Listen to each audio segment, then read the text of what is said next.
Good evening, ladies and gentlemen, and welcome to the MAIS South State 4A Tournament. I'm Charlie Williams. Next to me is Charlie Rook. We're excited to bring you all the action from the first game of this tournament, featuring the ladies of Centreville Academy and the ladies of Canton Academy. For both teams, this is obviously the first game of this tournament. An important step of their season as they can try to work their way towards the Class 4A tournament, for overall state. Top 4 seeds from each bracket, boys and girls, move on. So both teams battling to try and get into that top 4, try to work their way into that state tournament. We've got starters for both teams. First for Canton Academy, number 22, Riley Lambert, number 4, Alexis Lewis, number 31, Gates Welch, number 11, Tilly Oglesby, number 14, Bryn Gore. Their head coach is Hope Galloway. And for Centreville Academy, number 1, Mary Gibson Green, number 2, Riley Shell, number 3, Lexley Sterling, number 22, Lillian Nettles, number 35, Madeline Seal, and their head coach is Tori Hunter. We're going to take a quick break. It looks like we're getting set for the national anthem, and then we will be right back with the tip-off in this contest.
Before tonight's action gets started, we've got a couple of sponsors we'd like to bring you. They're presenting tonight's game. First, we got Kraft Emergency Medicine. Call Dr. Brandon Kraft at 601-906-0480.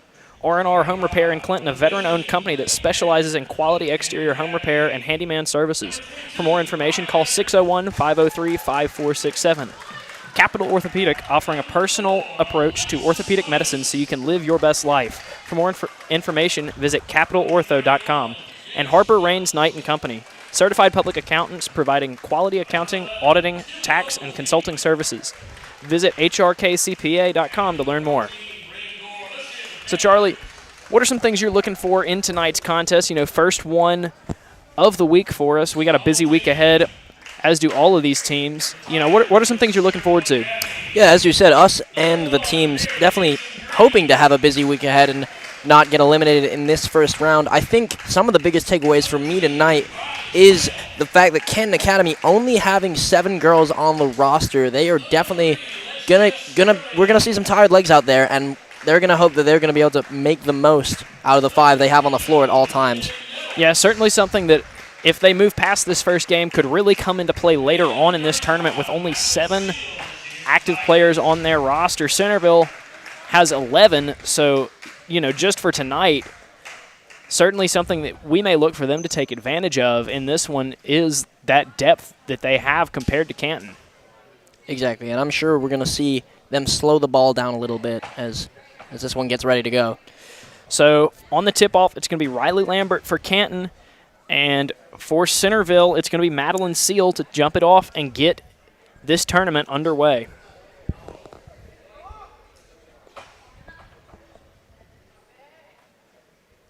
Slight technical difficulties for the officials with a whistle down there as it didn't seem to want to get tied up, but we're here. And it's Centreville winning the tip, so the Lady Tigers are going to have the ball to start this one off. They're going to start up top.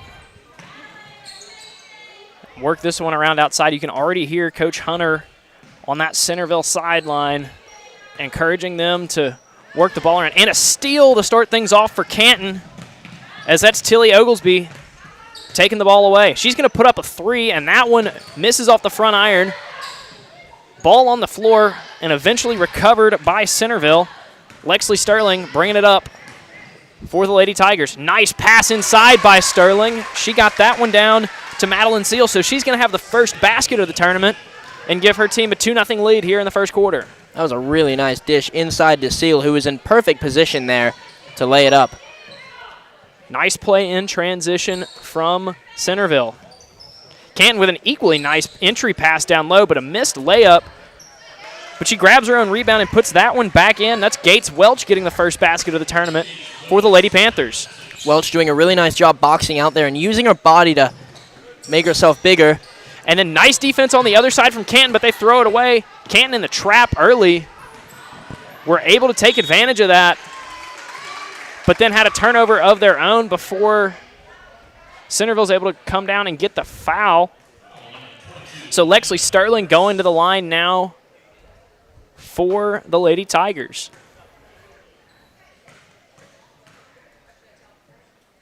Her first free throw on the way is up and in. Nice shooter's bounce there.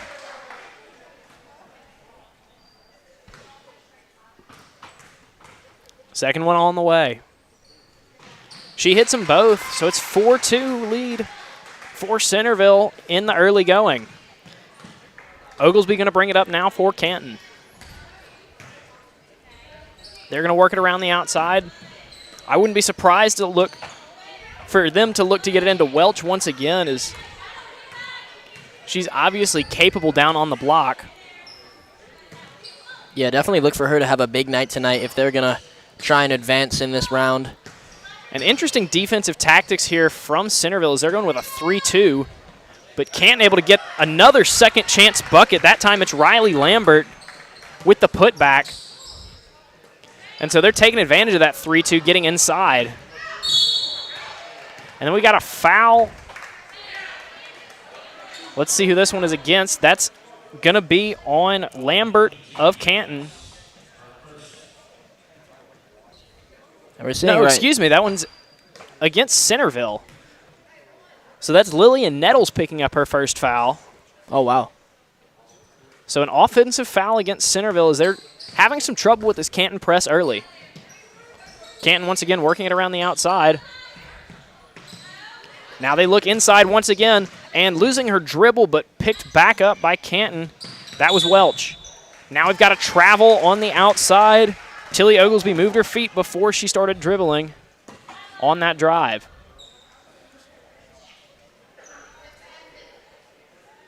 Lady Tigers to inbound. Canton once again going to press. And once again, Tilly Oglesby with a steal. And she'll miss her layup, gets her own rebound, goes back up. And a whistle and a foul. Could you tell if that one was on the floor? Yeah, it appears that one's going to be on the floor. So the foul is on the floor. Canton going to inbound once again, but that press really giving Centreville all kinds of fits to start this one off. Yeah, Canton's doing a really nice job with just active hands in transition. That time it's knocked away from Oglesby, but it'll stay here with Canton.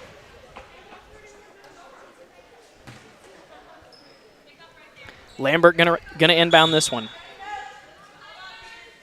She throws it to the top to Oglesby. That one's knocked away by Nettles. Nettles in transition. Layup is short. Grabs her own rebound. And then a whistle and a foul. Looks like that one's going to be on Canton. Yeah, definitely a risky pass there from Centreville, or from Canton, sorry. And results in an inbound on the other side. The fouls against Gore. Corner 3 on the way from Centreville. That one misses. Rebounded by Oglesby. Now Canton in transition. That one's knocked away. Nice hands once again, that time by Centreville. Mary Gibson Green knocked it away. That was a really nice hustle play, coming all the way back and being able to knock it out of bounds. Oglesby from mid-range puts that one up. Nice shot from Oglesby. Nice move to get open there for the mid-range jumper.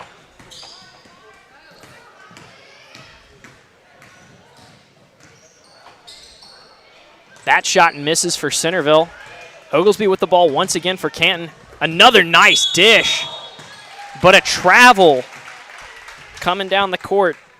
Called against Bryn Gore. She took one too many steps before putting that layup in. So missed opportunity from Canton, but they're going to trap once again. And Centreville once again struggling. But they'll get this one across half court and try to set up some offense. Into the mid-range. That one's blocked. Nice defense once again from Canton. And if they can just settle down on the offensive side, Canton's got a real chance to do something here.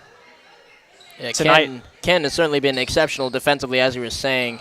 Missed 3, though, as Addison Cato now into the game for Canton. Missed from outside. But Canton to inbound from behind their own basket once again. They really need to start converting on some of these offensive chances. Gates Welch passes this one back out to Oglesby. She's outside. Centreville still in there, 3-2. Welch now for 3. That one misses. Rebounded. Oh, almost rebounded once again by Canton, but that one goes out of bounds. But Canton also doing really well on the boards early here. Just a lot of good hustle plays from this team. They haven't quite been able to convert it into any offense just yet. Yeah, and this is definitely dangerous for Canton, because, as we said, they don't have many players, so it would be nice for them to go ahead into this thing a little early so they don't tire out later on in the game. But I do like what they're doing, kind of slowing it down on the offense, throwing it into the block like we see here, and once again drawing a foul. They've done a good job of drawing some fouls. They've got 2 against Canton already. Oglesby, another mid-range jumper. That one misses, and then it goes out of bounds. White ball is the call from the official. So Centreville going to have it. It'll be nice to see Centreville try and even slow this one down for them and try and get a good look here. They haven't had many of those to start this game. Now, a lot of Centreville's offense in the early going coming in transition as there's another block by Canton. And the referee, another whistle. Called a jump there,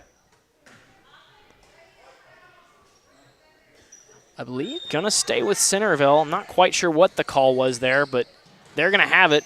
Driving in for Centreville, Mary Gibson Green lost it, but then it's recovered by Shell. She has the ball outside. They're working around the outside once again.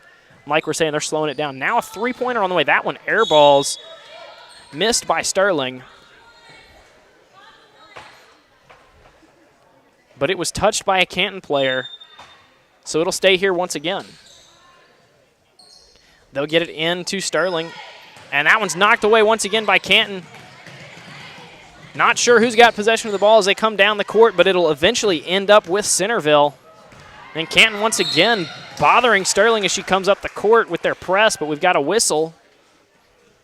And Canton, another thing they've got to worry about is not getting into a lot of foul trouble with only 7 players. If you have somebody foul out, that's even more costly than it normally would be.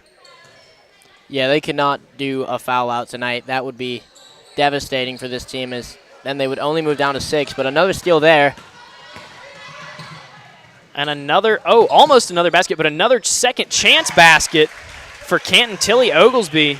Another great hustle play from her to start this one out.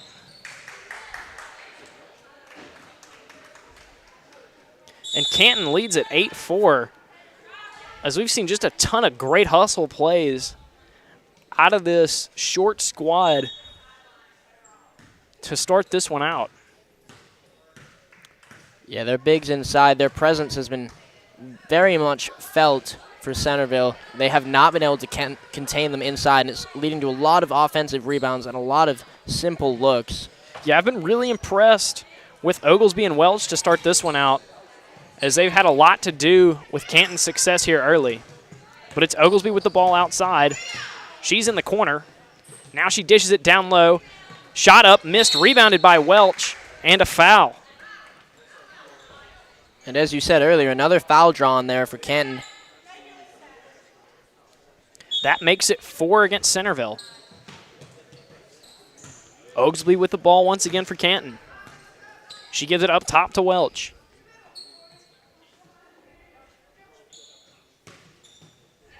Now to the corner for Oglesby. She's going to put up a 3. That one is in. So an offensive explosion of sorts for Canton to start this one out, and they lead it 11-4. And just great defense from them as well. But Centreville finally able to kind of get the ball up the court this time, and it's a basket by Abby Shell. Hopefully for them, take the lid off of this one. Yeah, and that was a really tough bucket there by Shell. Used the full backboard there, and got a nice bounce. Canton loses the ball this time, but then another whistle as Mary Gibson Green had that one coming up the court, and I think that one's going to be against Canton.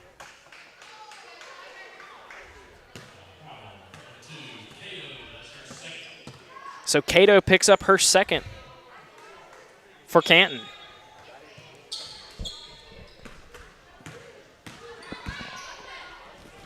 Centreville gets this one up once again, but then a travel called against Mary Gibson Green. And it's all going back to that Canton press. Just forcing them into a bad pass makes Gibson Green jump high to collect it and ultimately cause the travel. Yeah, Canton giving Centreville all kinds of fits right now with this press. We'll have to see if they can keep it up, as they're kind of shorthanded. But if they can, that's going to be something to watch for throughout this tournament. And a nice first step there by Welch before we've got another foul against Centreville. So they've got 5 already in this first quarter. Minute 10 to go as Canton leads at 11-6. 3 on the way. This time it was Welch. Missed. Oglesby grabs the rebound, puts that one back up, misses that one. Ball being knocked around, but finally recovered by Centreville. Shell bringing it up for them. She's at the top of the key, now gives that one up for Sterling. Sterling into the lane, throws one up, but a whistle and a foul. So Sterling to the line for Centreville. Just their second trip to the line tonight. You see Canton as well, though, already with 5 fouls as well. Something earlier as we talked about. Something to watch for sure. First free throw missing for Sterling.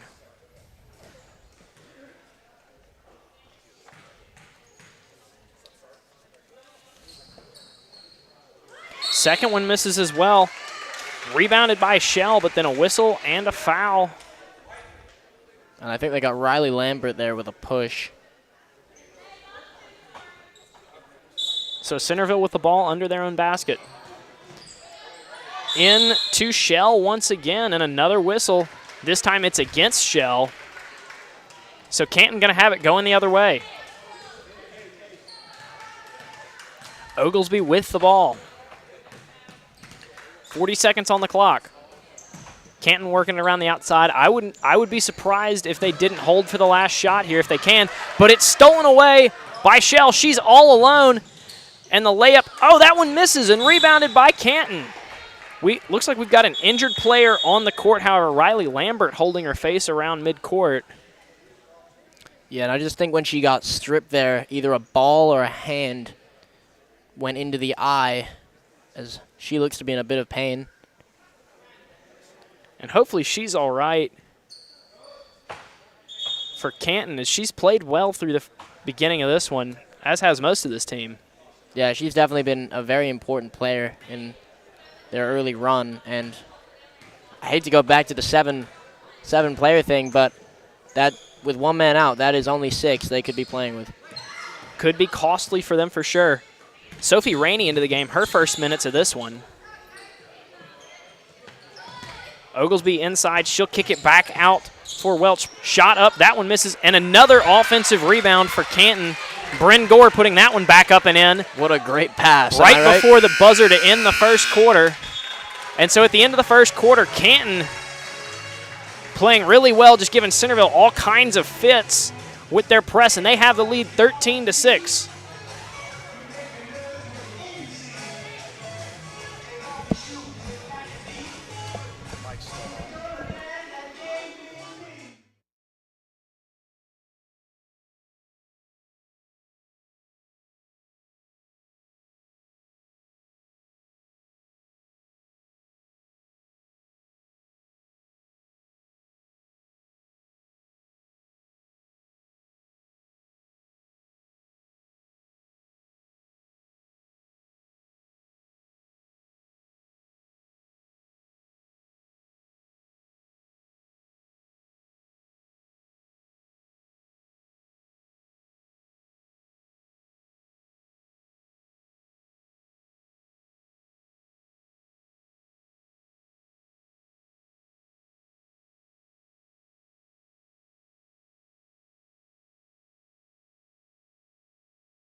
So Centreville starting out with the ball to start this second quarter as they're trailing Canton 13-6. Corner three on the way from Centreville. That one goes too long, and that one's going to bounce out of bounds. I believe it was last touched by a Lady Tiger. So Canton going to have the ball once again after a stellar first quarter triggered by their tough press defense. Yeah, the defense certainly was the biggest takeaway I had from that first quarter. And so if they can continue that, then I could definitely see them stretching this lead. Centreville flipping the script a bit. They get the steal that time and get the ball in transition and an offensive rebound, but the ball flies away, and Canton with it in transition once again. Oglesby with another nice basket, as she's been a big part of this scoring effort, and Canton leads it by 9 here early in the second quarter. Centreville beats the press, gets that one up, and then a whistle and a foul on the shot by McNabb. She's going to go to the line. So as you can hear from the PA, that one is against Welch. I believe that's her first. And somebody you definitely want to see stay out of foul trouble if you're Canton. Yeah, and I think if you're Centreville right now, with having more players, I'd like to see them try and speed this game up and create some baskets in transition, or at least draw some contact in transition and get to the line a little bit more often. McNabb misses both free throws, but then rebounded by Shell, and then a foul on her shot, so she's going to have a turn at the line. But I wonder if you're Centreville, with the kind of, advantage you have with numbers, I wonder if you might think about pressing as well to, kind of counteract some of this speed that you've seen from Canton early on. Absolutely. Shell hits her first free throw, so it's 15-7.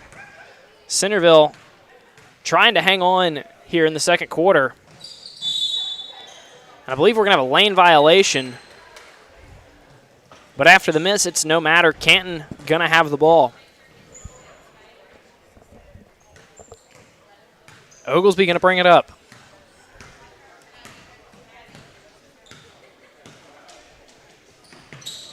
Rainey with the ball in the corner now. She'll try to throw it into Welch. Nice defense from Centreville to take that one away. As they've kind of taken the role now of the defensive squad here in the second quarter with a couple of steals to start this one out. Yeah, definitely. We're seeing active hands as Canton come down the lane and resulting in a few steals. That's a nice bank shot right there. Yeah, nice shot by Mary Gibson Green. The bank was open that time. And so Centreville starting to get a little bit of offense going here. Canton in the lane once again. Ball on the floor. We've got a jump ball, and it's going to go to Centreville this time as Welch went to the floor with the ball. No, excuse me, it's going to go to Canton. And I think Centreville just starting to unlock that inside presence from Canton a little bit. Centreville also bringing a new level of defensive intensity to start out this second quarter. Nice pass to the corner. Gore with the ball. She'll throw it back up to the top. Went through the hands of the Canton player, but she recovers, and another whistle. That one's against Riley Shell. Yeah, and Centreville there just trying to go into the trap, and off of the attempted pass just clipped her in the arm. Yep. So with both teams in the bonus, Canton's going to get their first chance at the line tonight with a 6-point lead. 5:53 to go here in the second quarter. Cato at the line. First free throw up and in. So she'll get a second on the 1-and-1.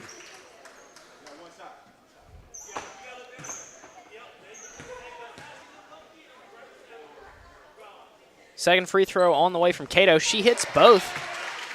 So Canton's perfect at the line to start this one out. And they lead at 17-9. 5:50 to go in the first half. Definitely two big free throws there as the momentum maybe shifting a bit, but then the back is open again. Another bank shot on the other end for Centreville. That time it's a 3 by Emma McNabb. So Centreville's starting to find some offense here in the second quarter.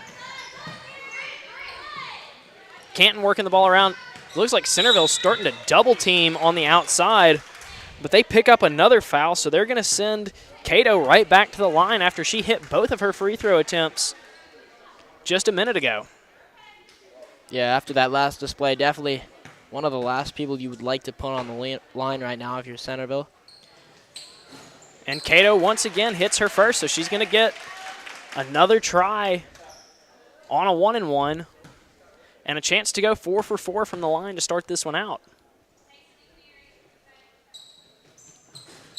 And she will. Cato with four free throws in a row. Nice showing from her at the line here in the second quarter. 3 up and on the way for Centreville. That one's short. Saved by Shell, but Canton's going to get possession of it. They're in transition. Another nice pass from Oglesby, but it's missed. She gets the rebound, puts it up, so she's going to have a turn at the line. And, man, I've been really impressed with Tilly Oglesby to start this one out. Yeah, she has been very impressive. I mean, definitely their biggest ball distributor and, biggest part of this offense we've seen. And as she makes a pass there and gathers the miss that her teammate had and then is able to put it back up herself. Yeah, we've seen quite a few nice feeds from her in this first half. And she looks good at the line as well as she hits her first. Second one good as well, so Canton's perfect at the line here in the second quarter. And a 9-point lead with 5 minutes to go. Oglesby almost got the steal that time, but Centreville finally able to beat the press. They're going to put up a layup, missed. Offensive rebound. That one's up, that one's missed. Rebounded by Canton. Welch finally controls it, gives it up for Oglesby.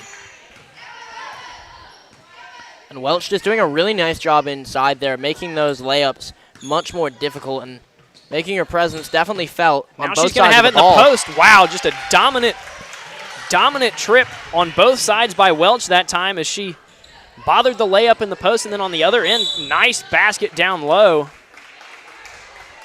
Welch making her presence felt. Cato just picked up her third foul, however. So we're going to have a chance at the line. That one's Madison Horn. Her team trailing by 11 here in the first half. She wants to make these, but she won't. Offensive rebound once again, though. That's Shell. Ball knocked around, finally controlled by Canton. Deep pass down the court is knocked away by a Lady Tiger, but it'll stay here with Canton. And I don't think what we talked about enough is how many blocks Canton has in this first half. I mean, it almost feels like every trip up the floor that Centreville don't score, it results in a block. Yeah, and Centreville pretty good. Oh, my gosh. And a 3 there by Tilly Oglesby. But Centreville pretty good on the offensive boards. But they just can't get a lot of room on any of these shots. Nice, really good defense from Canton just across the board. And as I'm talking about it, a steal by Oglesby. She's racing down the court. And she almost took another 3. You could tell she wanted that one. But they're going to slow it down and work it around the outside. Welch in the corner. She feeds for Oglesby at the free throw line. Puts up a shot. That one misses. Rebounded again by Welch. And we've got a whistle and a foul against Horn. That's the 10th against Canton, so that's double bonus. And Welch is going to get 2 shots. Canton leading 26-12 with 3:24 to go. Looks like we've got a timeout on the floor, so we're going to take a quick break as well. Once again, your score 26-12, lead for Canton with 3:24 to go here in the second quarter.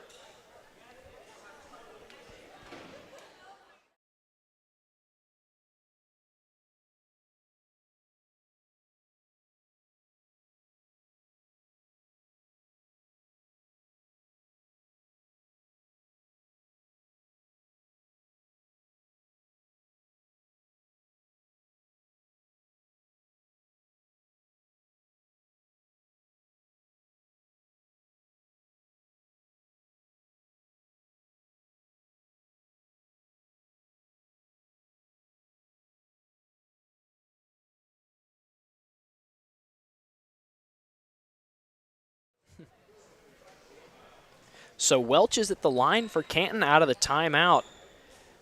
And we've been extremely impressed through this first half with the defense on both ends from Canton. Welch has been a big part of that down in the post, bothering a lot of shots as she gets that first free throw to go.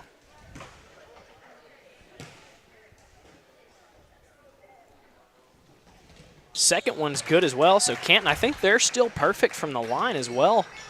In this one, they're trapping once again.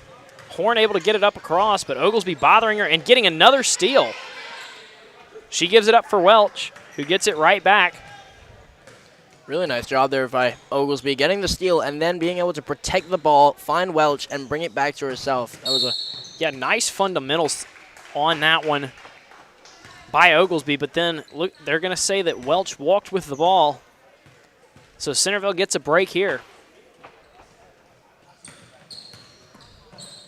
They get it in, and they're able to beat the press this time, moving the ball around. Now it's Horn. Nice shot by Horn. And some quick offense on that one as they cut the lead to 14. 2:50 to go here in the second quarter. Welch gives it back up for Oglesby. Now out to Welch. Nice pick and pop, but the shot comes up short by Welch. In transition, the free throw is good by Sterling. That's definitely what I want to see more from Centreville, with the numbers just driving down in transition and finding a nice little bank shot layup there. Yeah, clearly trying to, set something up against Canton's offense is not working for them, so you've got to run if you're Centreville. Shot missed by Canton that time. Centreville bringing it up. Sterling running once again. She's going to go to the basket. Put up another layup, but she's bothered, gets her own rebound, puts another one up, and she's going to get fouled. So like we're talking about, just kind of getting out and running if you're Centreville, starting to work. Sterling is going to go to the line with a chance to cut it to 10 with 2 to go in the second quarter.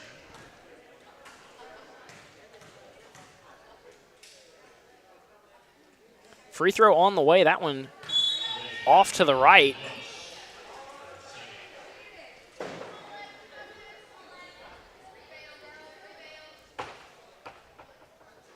We'd like to remind you that tonight's game is brought to you by Kraft Emergency Medicine. Call Dr. Brandon Kraft at 601-906-0480. Second free throw, good by Sterling.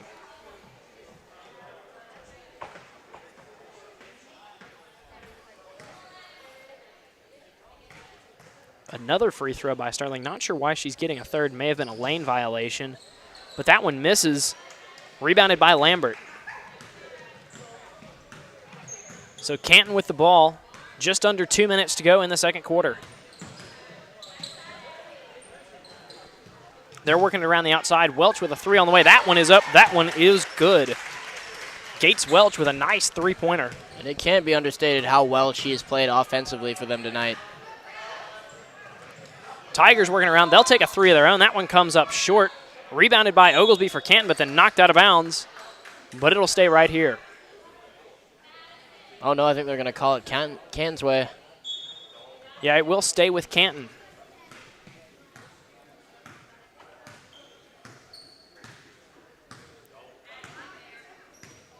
Canton walking it up slowly inside to Lambert. That one's knocked away by Mary Gibson Green. She's all alone, so her layup is up and good. Nice hands by Green to snatch that one away and get the easy layup in transition. Now, if you're Centreville, you'd really like to be able to cut this to 10 or less before the half ends and just build some momentum. And that's going to happen with defense, which we're seeing once again. Nice hands by Shell to knock that one away as we tick under a minute to go in the first half. Inbounds goes to Oglesby. Three-pointer up and on the way. That one misses. Rebounded by Mary Gibson Green for Centreville. She's got it up top. They're going to work it around the outside. Once again, I would be surprised. Oh, no. We'll get a three early.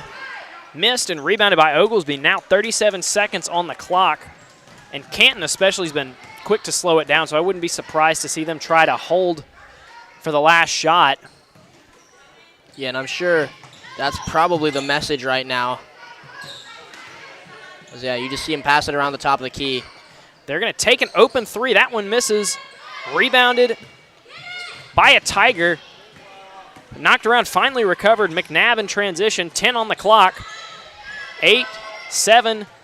Now up top. 5 on the clock. Driving for Sterling. Misses. Rebounded by Canton at the buzzer. So that's going to take us to halftime. We'd like to remind you real quick before we go to break, we're also brought to you by R&R Home Repair in Clinton, veteran-owned company that specializes in quality exterior home repair and handyman services. For more information, call 601-503-5467. But at halftime, your score, Canton Academy 31, Centreville Academy 19. So we're going to take a quick break and be back with some second half action here at the 4A South State Tournament.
Welcome back to the 2023 South State 4A basketball tournament here on the campus of Clinton Christian Academy. In our first game of the tournament, we're currently keeping tabs on Centreville Academy and Canton Academy.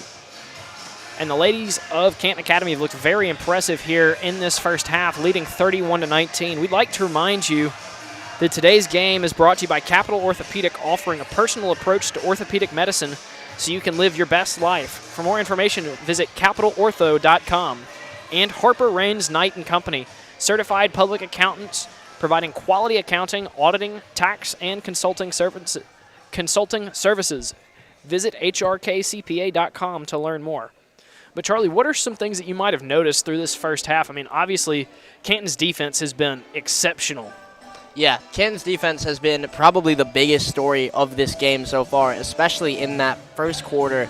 We saw them just smothering every single ball that Centreville tried to play. And even with limited numbers, they've been able to come out and really slow the ball down and get it to their big players like Tilly Oglesby and Gates Welch, who have been playing exceptionally so far on both sides of the ball. And so up by 12 right now. Definitely fortunate for Centreville that they're not down by a little bit more. So definitely look for them to continue that in this second half. Yeah, man. And if I'm Centreville, I'm really saying, we got to run this. We got to run. I mean, that's what we've got over them. We've got 11 players dressed out compared to their 7. We saw them have a little bit of success in transition in that first half. But Canton on the other side, I mean, their defense has been incredible with that press. And then the two-man game with Oglesby and Welch has been terrific. So it'll be interesting to see in this second half what's going to prevail. Yeah, for sure. And I think it's going to be very important that Centreville comes out hot and builds a little bit of momentum here in this third quarter, because you don't want to let this thing go and perhaps go down by 20 where it seems out of reach early on. We'd like to also remind you that tonight's game is brought to you by Kraft Emergency Medicine. Call Dr. Brandon Kraft at 601-906-0480. Also, R&R Home Repair in Clinton, a veteran-owned company that specializes in quality exterior home repair and handyman services.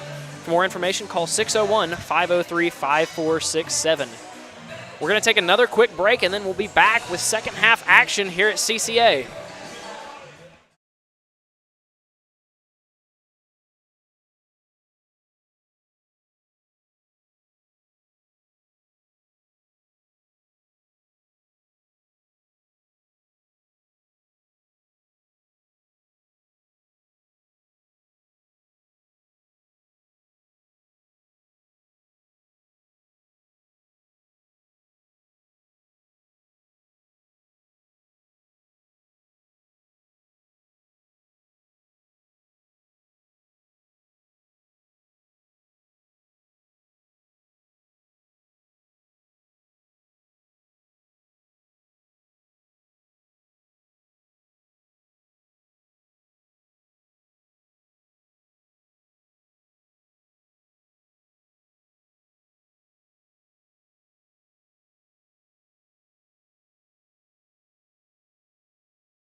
So Centreville going to have the ball to start off this second half. They trail 31-19.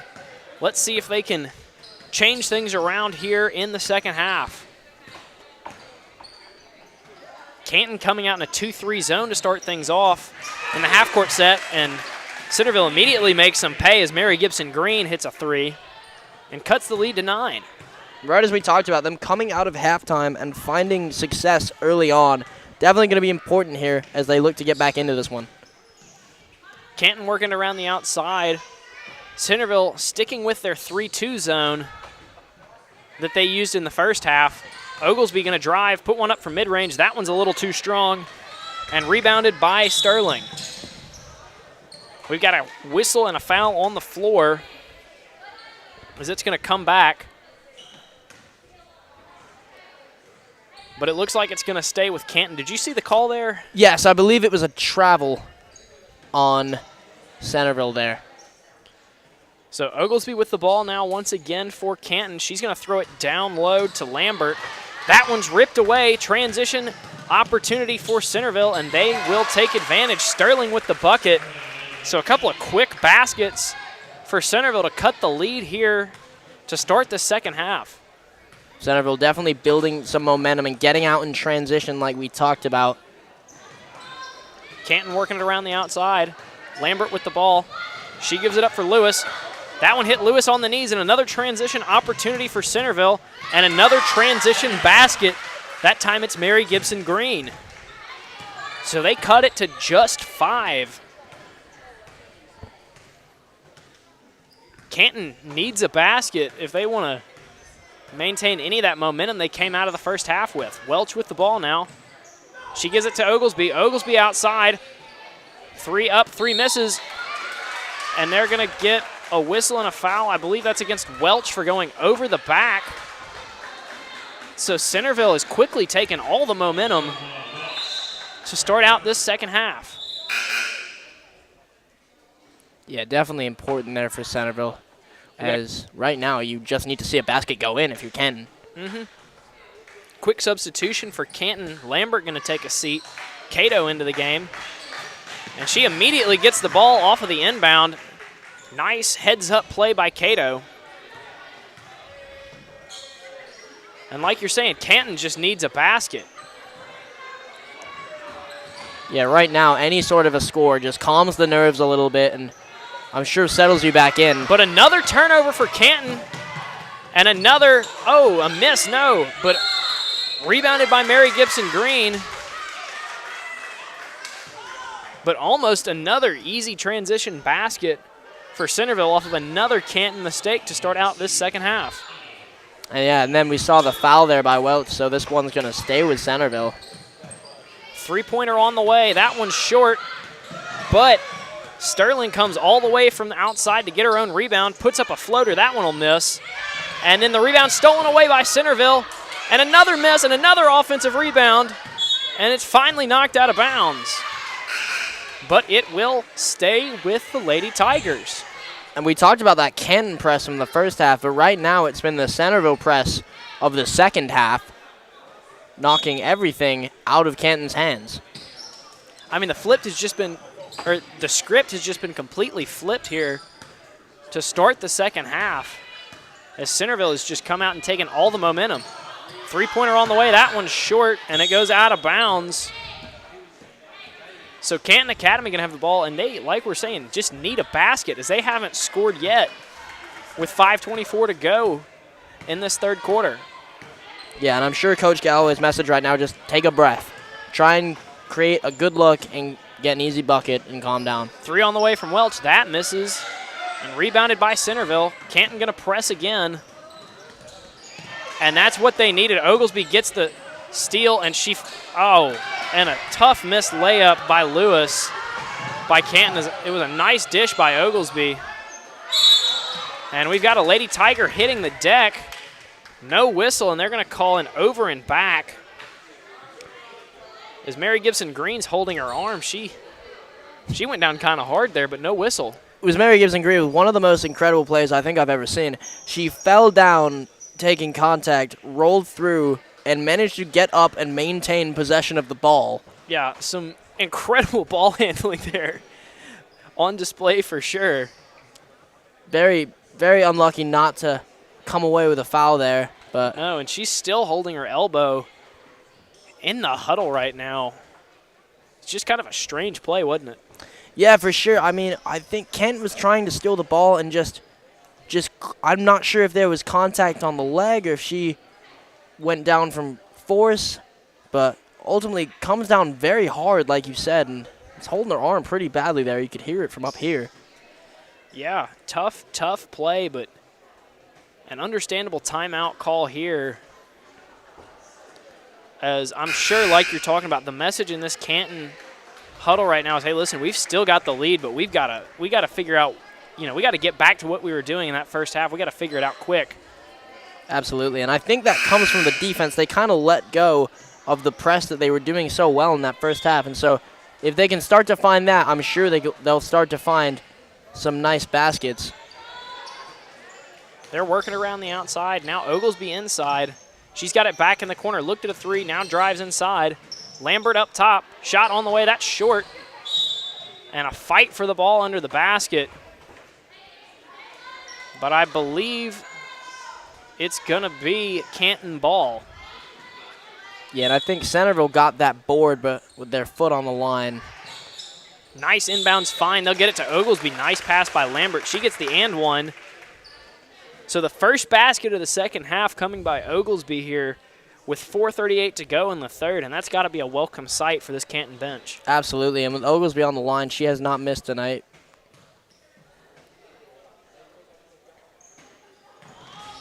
And that remains the case.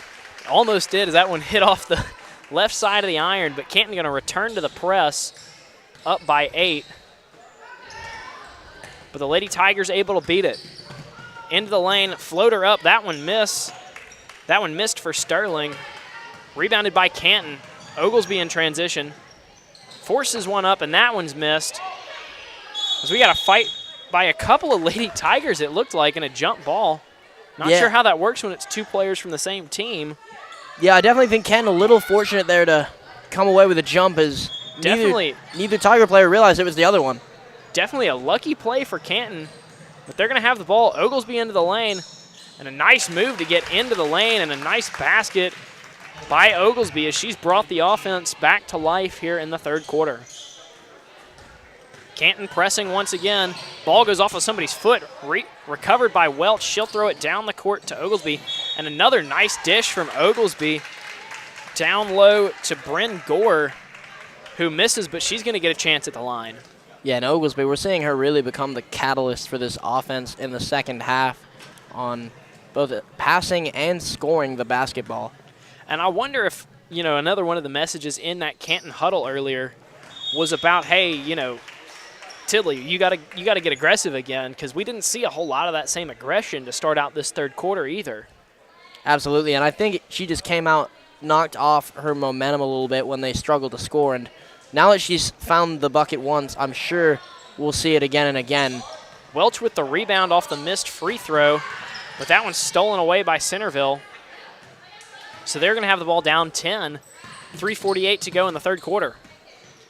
Corner three on the way. That one's good for Centreville. Riley Shell hitting that one and cutting the lead to 7. Definitely a big shot there for Centreville. Just want to get this down to single digits. Yeah, and they're showing that, even though Canton's regained a little bit of offense here in this third quarter, that they've still got it as well. And some nice defense as they force Lambert down to the ground and then get a travel called against her as she was turning to try and pass that one away. Another three on the way from the Lady Tigers. That one misses. Good offensive rebound. And another miss, though, by Mary Gibson Green. And Oglesby with the ball for Canton. And she's going to try to retain that momentum they've just regained. They'll work it around. Shot misses. Rebounded by Centreville, but then forced out of bounds by the trap. Because that was a great trap executed right there by Welch and Oglesby to force her out of bounds. Absolutely. Her only chance there was to get fouled, and they did an excellent job of just being aggressive but not fouling. Oglesby into the lane once again and hitting once again as she's just been unstoppable offensively in this third quarter and keeping her team in the lead. Into the lane for Centreville. Shot misses as that was Shell. But a nice rebound there by Sterling. She's blocked on her shot. Offensive rebound by Shell. And then a foul against Lambert as she tried to put that one back up. But they're going to rule that it was on the floor. Oh, and you can hear everyone on the bleachers wanted the foul beforehand. Yeah, that was some tough contact there, and some more tough contact as we got a jump ball on the inbounds as Welch just jumped on that one. But we've got a timeout, so we're going to take a quick break as well with Canton leading by 9, 38-29 with 2:30 to go here in the third quarter.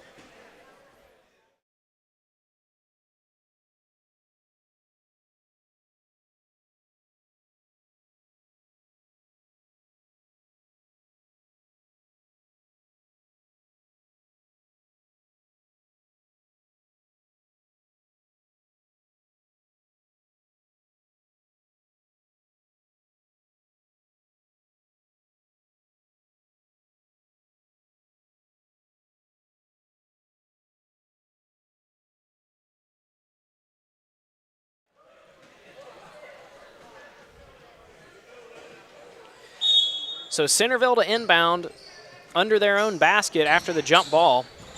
They get it in, but it's stolen away by Canton, and Welch to bring it up. Definitely. Nice hands by Lewis to grab that one. Yeah, I was just going to say, definitely not the play you would have wanted out of a timeout. And a nice dish from Lambert outside to Welch, but a whistle and a foul. Who's that against? That's against Sterling. So it'll stay here with Canton. Oglesby to inbound. She'll throw it up to Welch. Nice dish from Welch outside to Oglesby. But her shot comes up short. Battle for the rebound. And another jump ball. So the possession arrow is towards Canton, so they're going to hang on to the ball. Canton did a really nice job there. They got three people on Abby Shell. And it pays off as Bryn Gore hits the jumper from the free throw line to increase this Canton lead once again. Centreville working it up against the zone. They get it into the corner, open three on the way. That comes up short. Battled for and rebounded by by Welch before it's knocked out of bounds by a Centreville player, but it's going to stay here with Canton. Welch, another nice job with a big block there. Didn't even let her go up with it. Oglesby with the ball. She'll go to the corner. And a double team by Centreville. Almost got Gore out of bounds, but she hangs on to it. Now she's going to drive. Kicks it for Lewis. Lewis back outside. And a three comes up short. Is that Welch with the shot? That was Welch. So Centreville going to have it. And Canton, as soon as they've brought this press back in the third quarter, it's worked for them. But Centreville able to beat it that time, get another open three, but it comes up missing, and the ball goes out of bounds and will go to Canton. And Centreville, who had been finding a lot of success with these corner threes to start the third quarter, have really struggled shooting it since. Three-pointer on the way for Oglesby now. That one comes up short. Rebounded by Centreville with about a minute on the clock. And they've got a wide-open Lady Tiger down the court. And a nice pass to Mary Gibson Green, so she'll get the transition bucket to cut it to 11 with 55 seconds on the clock here in the third quarter. Canton working it around, 50 seconds, and a steal by Centreville. Pass deflected off of Oglesby, so it goes out of bounds. 46 seconds on the clock. Inbounds comes into Mary Gibson Green. They're going to work it around once again, trying to beat this press, but we've got a whistle and a travel against Shell. And once again, Centreville just struggling to beat this press from Canton. Canton now maybe slowing it down. Oh, no, they're going to go right back inside. Lambert's shot a little too strong, but a whistle while the ball's on the ground. Who's that against? Was that Lambert? Yes, Lambert. That is Lambert. So it'll be Centreville ball, 35 and a half seconds to go in this third quarter.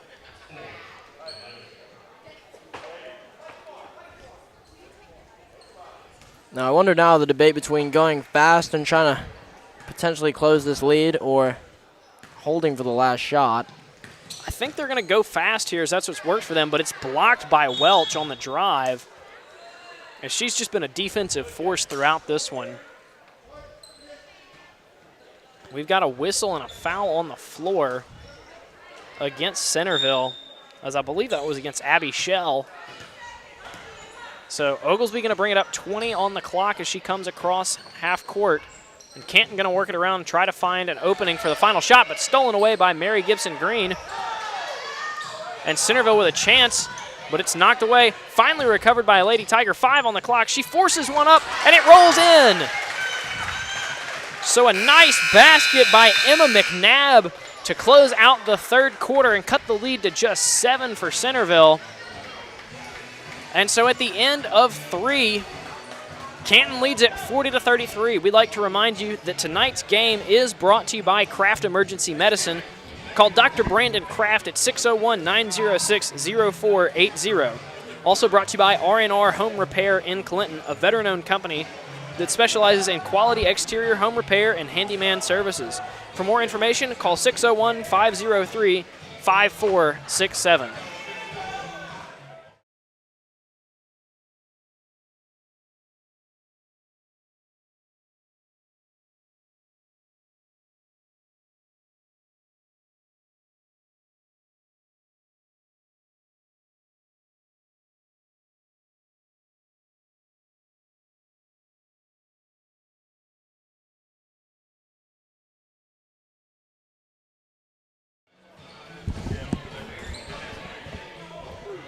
It'll be Centreville ball to start the fourth quarter. They trail by 7 as they're going to try to hold on to the momentum here in the fourth quarter. Lady Tigers working around the outside. Corner 3 on the way. That one is missed by Sterling. So Canton with the ball in transition, but stolen away by Sterling on the other end. Sterling still with the ball. She's going to drive, have it knocked away, but they're going to say it went off of Rainey for Canton, so it'll stay here with Centreville. Inbounds goes to Sterling. She's going to force one up. That one misses, and she's not quite able to recover it, so it goes out of bounds to Canton.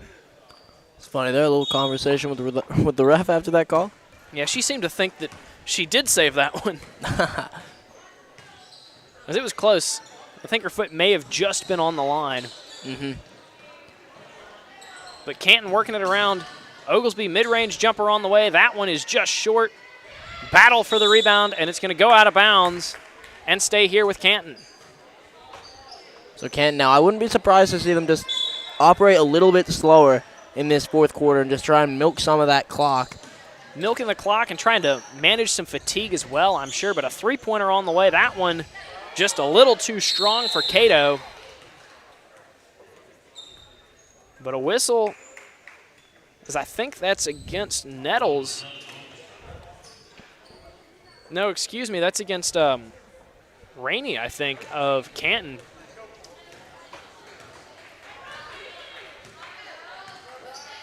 But Centreville ball still trailing by 7 with 7 to go. They'll work it around the outside. Drive by Horn. She lost the dribble, picked it back up, and then a whistle. It'll stay here with Centreville. Centreville now just probably need a bucket right now to just feel the momentum start to come back to them, as they are down by 7, so you do need a bit of a run here. Yeah, they kind of started to feel some momentum to end that third quarter. Hoping to keep that going, as I think they'll get a chance at the line here. A good display of sportsmanship there from Welch, just helping her back up. And Riley Shell to the line for some much-needed free throws for this Centreville squad.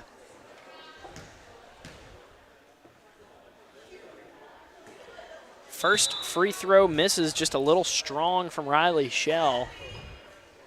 And I think something that's gone kind of understated tonight is how big free throws have been for Canton. Yeah. I don't believe they've missed tonight, and they've taken, what, 8? I believe they're 8 of 8 from the line tonight. And Canton, yeah, just a really kind of disciplined look from this entire team, as they've looked really good tonight. Oglesby with the ball, throws it to the corner. And then losing the dribble is Gore, as that one bounces out of bounds. So Centreville going to take control.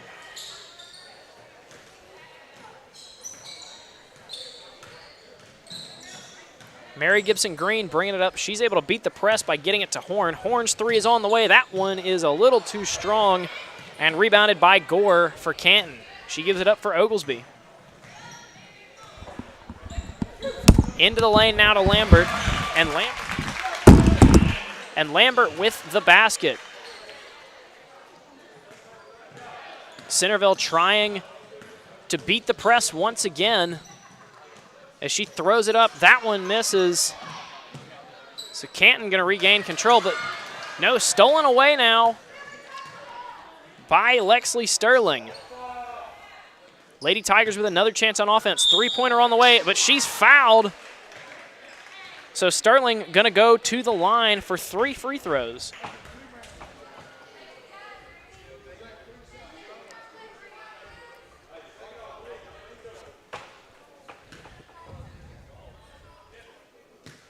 Sterling at the line, her team trailing by 9. She gets the first one to go.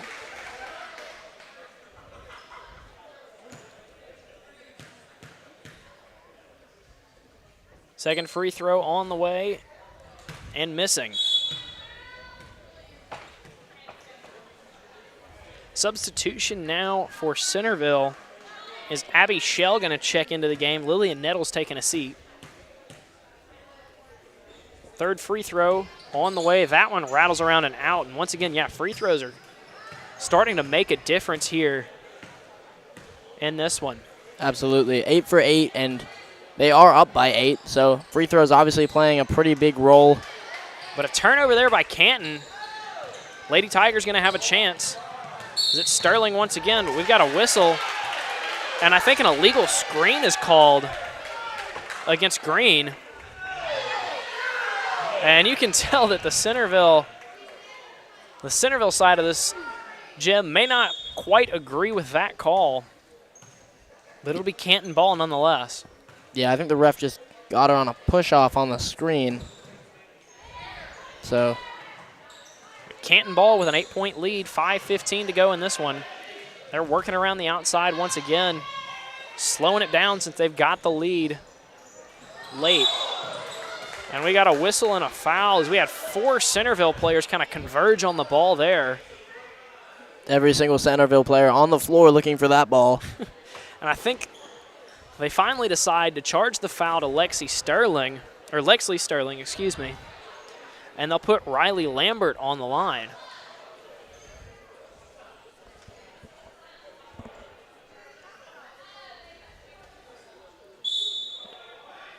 Substitution for the Lady Tigers. Emma McNabb checking back in. Madison Horn to the bench. As they change the ruling, so it's now just on the floor. Lambert to inbound now. Oglesby for three. Her shot misses, but we've got a whistle. And we've got a foul, so it should be foul shots for Sterling and a chance to stay perfect at the line for Canton. And now I believe, yeah, the referee is signaling for 2. Oh, is it? No, it is 3. That was 3, yeah. So 3 shots at the line for Tilly Oglesby. First one on the way. That one's up, and that one's in. 43-34 the score.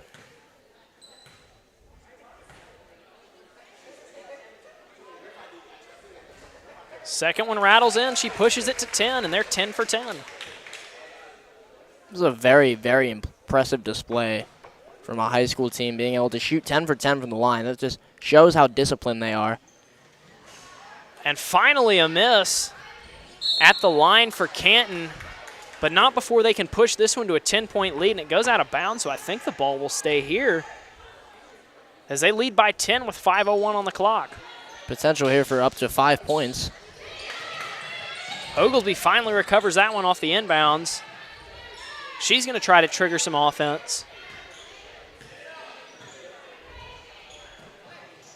Gives it to the outside for Cato, who gives it right back. 4:45 on the clock. Now Welch. Back to Oglesby. Now inside to Lambert. Lambert at the free throw line. That one's short. Rebounded by Centreville. They've got numbers in transition, and they'll get a foul to show for it. Emma McNabb going to have her chance at the line, as that foul is going to go against Bryn Gore.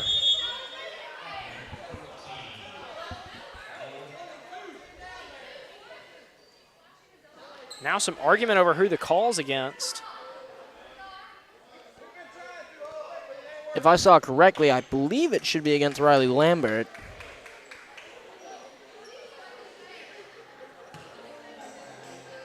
We've got a timeout on the floor, so we're going to take a quick break as well.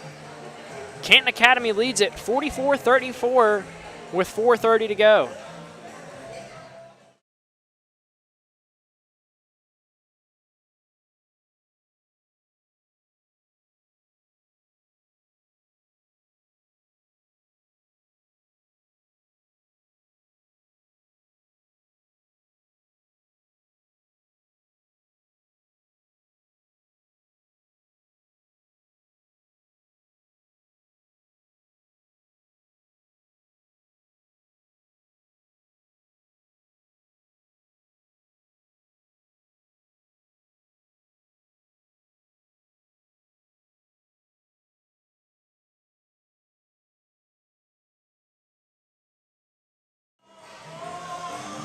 4:30 to play here in the fourth quarter.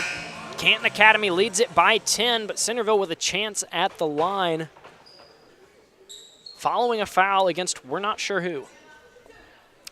Yeah, that one could have been on one of two people. Or one of two people. Two people. But McNabb at the line for Centreville. Her high arcing free throw is good. So they'll cut it to 9. Second one on the way. That one's a little too strong. Rebounded by Welch.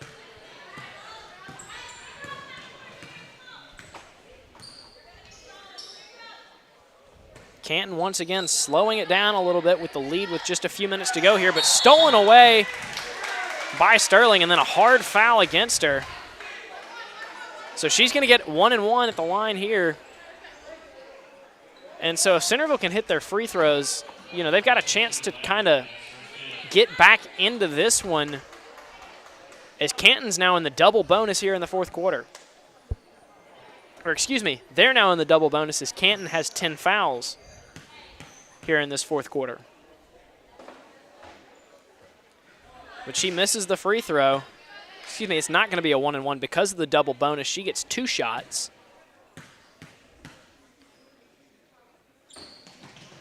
And hits the second, cuts the lead to just 8. I'm sure Centreville now going to press. They'll get a steal again and a whistle. Oh, and she went down hard. Yeah, that's a tough play as she got sandwiched by a couple of defenders. Addison Cato getting back up, though. That's pretty tough by her to be able to get up after that one. Yeah, she's going to the line right now. See if this affects her foul shooting. Yeah, and she earned these free throws for sure. As she's stepping a little gingerly to the line right now. Yeah. Wouldn't be surprised to see a sub after these free throws.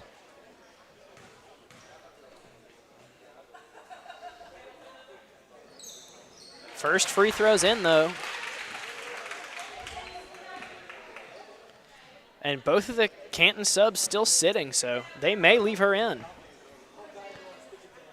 Maybe they saw the first one go in, thought she was all right. Second one's a little short, rebounded by Centreville, but knocked around, maintained by the Lady Tigers. Horn with the ball in transition, but ball goes out of bounds, but they'll retain possession.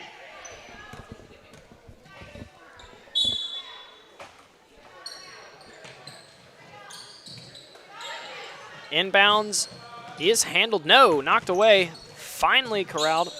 Or no, still on the floor. And we've got a jump ball. Arrow is pointing towards Canton.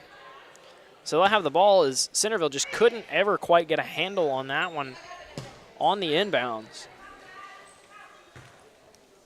And Centreville now definitely going to drop into a press, and we're going to see a lot of quick offense if they're going to look to get back into this one. Yeah, and they're going to try to speed up Canton as well, who pretty much every time down the court have been trying to slow this one down, understandably so, as they lead by 9 with 3:45 to go in this contest. Canton working the ball around outside. Oglesby kicks it back outside. Three-pointer on the way from Lewis, and she hits that one to increase the lead to 12 with 3:30 to go. That was very impressive. She did not jump off that three. Layup missed by Shell. Rebound grabbed by Welch, but then over the back call against Shell. So that was maybe a bit of a frustration foul. She reached over the head of Welch to get after that rebound, and she's going to put Welch on the line. Yeah, I think trying to do anything possible there to grab the ball, and that includes going over the head of the opponent. Yeah, an understandable aggressive play at this point in the game, but just a little too much.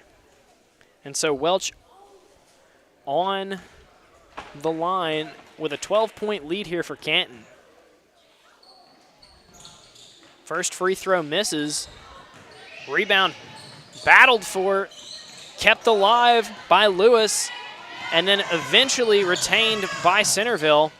They've got numbers in transition, but another missed layup. Finally rebounded by Green. She puts it up again, misses again. Third chance basket misses. And a fourth chance now for the Lady Tigers. Another miss. Now finally a jump ball. It'll stay with Centreville, so they'll get a fifth chance at a basket on this possession. I think Centreville definitely fortunate that the ref did not call an out of bounds off that save, but ultimately end up with the ball. Let's see if they can make the most out of it. Inbounds comes into Horn. They're working around outside. Quick shot needed for the Tigers here. Shell. Now Green inside to Shell. Shell puts that one up, misses. Ball knocked around, out of bounds, gonna go to Canton this time. Just two very chaotic plays there, as Centreville just could not get off a decent look. So Canton now with the ball in transition as they're able to beat the press by Centreville, and a layup good by Gore to push it to 14. 2:22 on the clock. And I think that one will probably ice it here for Canton. And if that doesn't, the steal will, as they've got the ball in a big lead with 2:10 to go. 50-36. Oglesby with the ball. Now gives it up for Cato. Cato with a three on the way. That one misses. Rebound saved by Gore. But the Lady Tigers control it and then thrown out of bounds. So it comes back to Canton. Yeah, and I think barring a ridiculous shooting performance here from Centreville, this one pretty much over. I'm sure we'll see Canton start to slow it down. But the Lady Panthers look as though they'll move on in this first round matchup. Oglesby with the ball now. She's going to drive into the lane, put up a floater. That one misses, out of bounds. Centreville ball, 1:34 on the clock. And I'm sure we're going to see Centreville continue to push fast and try and create some good looks. You don't want to see your season end with a bad taste in your mouth, so definitely want to continue to see effort from this team. And they will, but another missed shot from Centreville. Is Canton going to bring it up once again?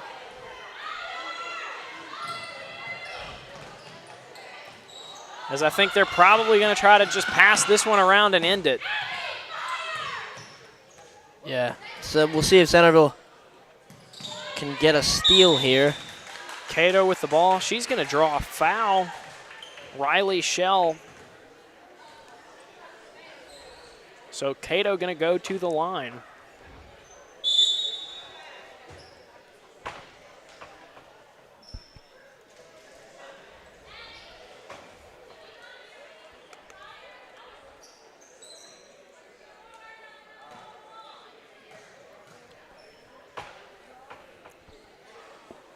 Cato's first free throw up and good. As Canton just still great at the line throughout this contest. Absolutely. I think they've only missed one. Second on the way and good as well from Cato. That pushes it to 52-36 with under a minute to go. The Lady Tigers able to, oh no, another miss by the Lady Tigers. Battle for the rebound.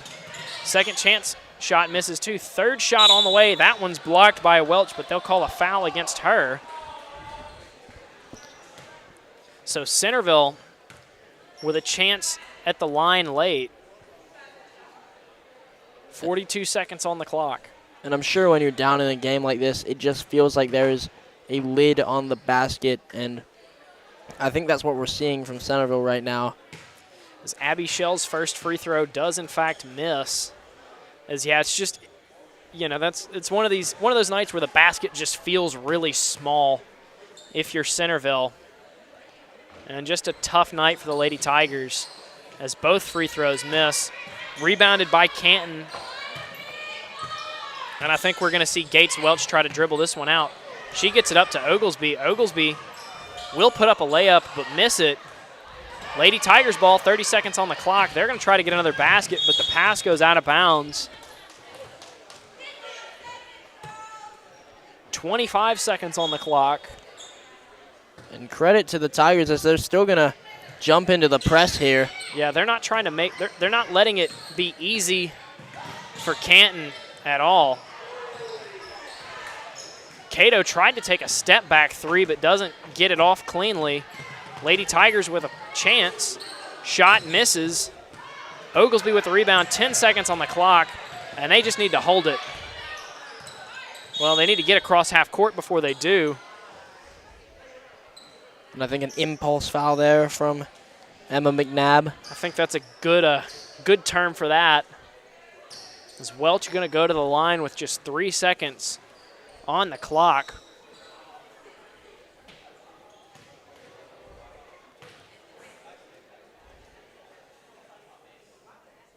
Shot up and shot in from the line for Welch.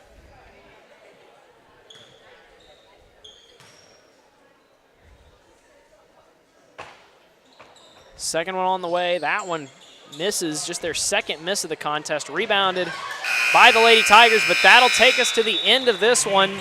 And so your final score, the Lady Panthers of Canton 53, the Lady Tigers of Centreville 36. We'd like to remind you that tonight's game was brought to you by Kraft Emergency Medicine. Call Dr. Brandon Kraft at 601-906-0480. And R&R Home Repair here in Clinton, a veteran-owned company that specializes in quality exterior home repair and handyman services. For more information, call 601-503-5467. But once again, your final, Canton 53, Centreville 36. We'll be back with a boys game here between Centreville as they're going to face off against Tri-County Academy in the following. So we'll be back with that. Thanks for watching.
Hello, everyone, and welcome inside the gym at Clinton Christian Academy.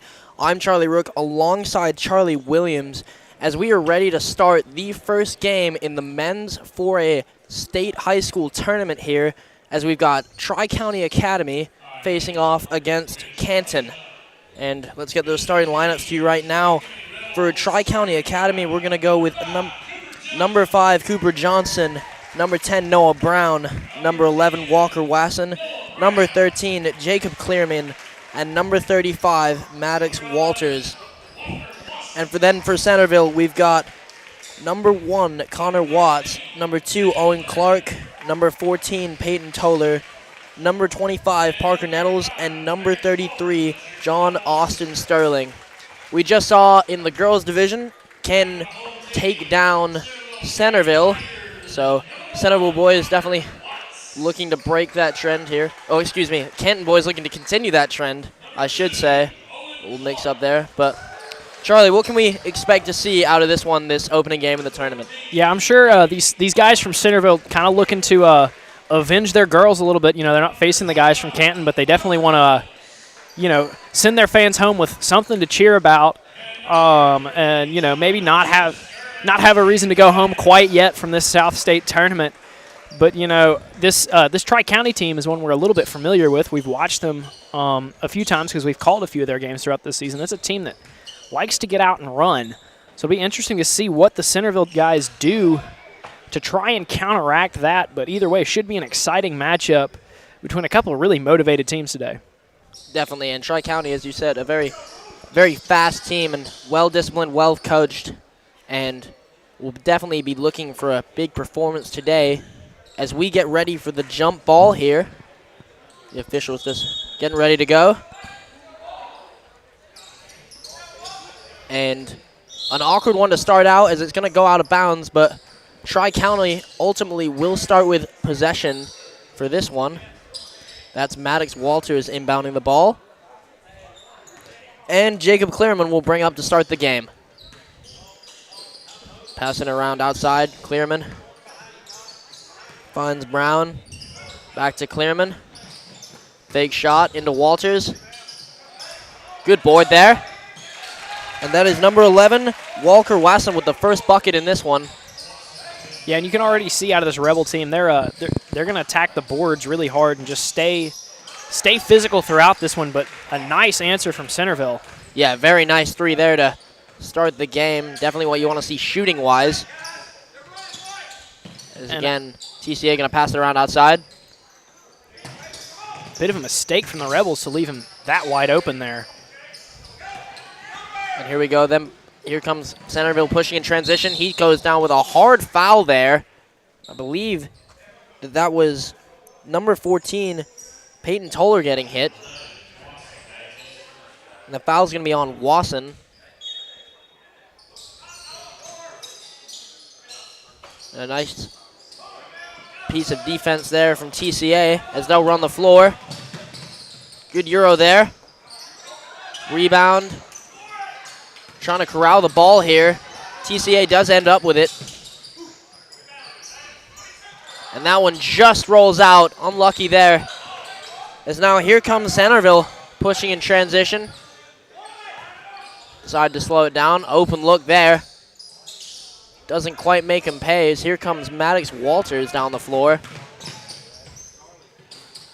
Tries to stop and pop, and Centreville now end up with the rebound. And I believe we have a timeout on the floor for Centreville, so we'll take a quick break and be back with you in just a second.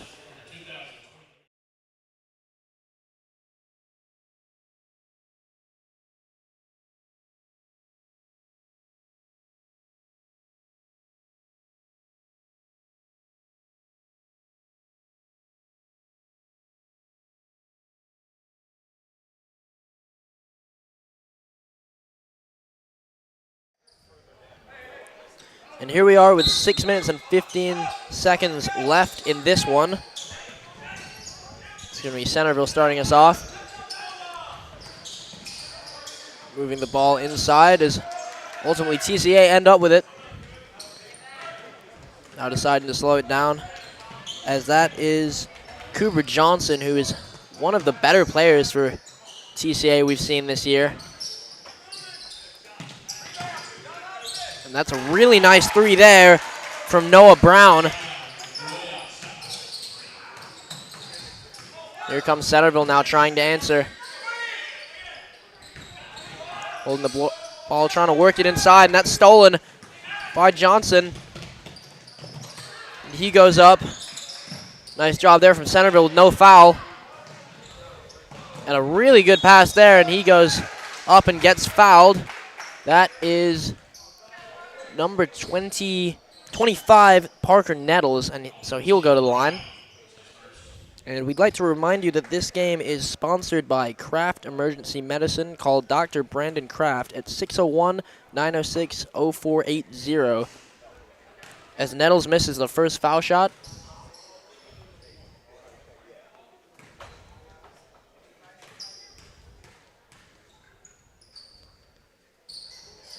And misses the second as well. So TCA with the rebound, pushing the floor. And thrown out of bounds by Walters. That was a tough cross-court pass to contain as he just not really in control of the ball there.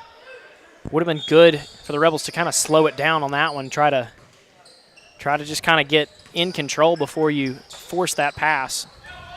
Absolutely, and a dangerous pass there from Centreville. As it appears TCA is going to pick up possession of this one.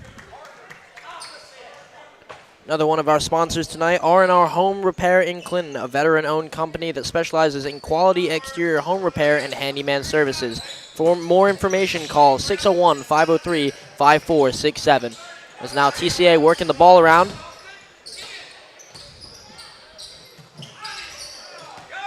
Athletic play there, but no foul call.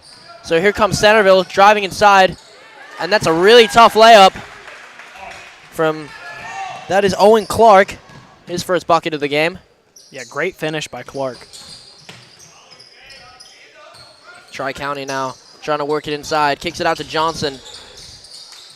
He's short on that one. Yeah, and even though he missed that one, Tri-County did a good job of reversing the ball there. Centreville's out here in a 2-3 zone right now, so reversing from sideline to sideline is a great way to find some open three-point shooters against that kind of defense. Absolutely, just penetration, kicking it back out. Something we've seen TCA do a good job of over the course of this season. And Johnson now working the ball around. That's a good look there. And that is cash from Noah Brown. And so Centreville now dribbling up the floor. This one's Parker Nettles. And he'll kick it to the corner. Nice drive move there, no good. Offensive board, two of them. And we're going to have a jump ball with the possession arrow staying with Centreville.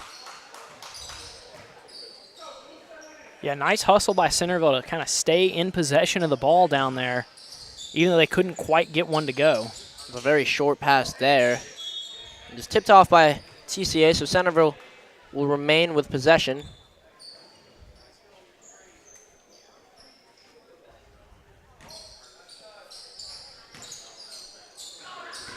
Oh, it was a good pass inside, but he wasn't looking, and so here comes Walters. Layup's not there. Now Centreville on the break. It's Nettles who gets stripped. Tries to go back up with it. Short. And then Owen Clark, sorry. Owen Clark with the putback there. Yeah, nice follow by Clark after that missed layup. Now here comes TCA again. Johnson inside. Kicks it back out. There it is, that penetration we talked about, but that shot's going to be off. Here comes Nettles trying to drive inside. He's fouled, I believe. Yeah, on the floor.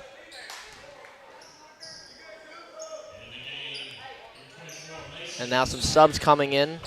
That's number 3, Bryce Warner. And I believe Rhett Gray checking into the game for Tri-County Academy. And he gets a block immediately and bothers another one. Gray making his presence felt really as nice. soon as he got into this one. Yeah, really nice defensive possession there.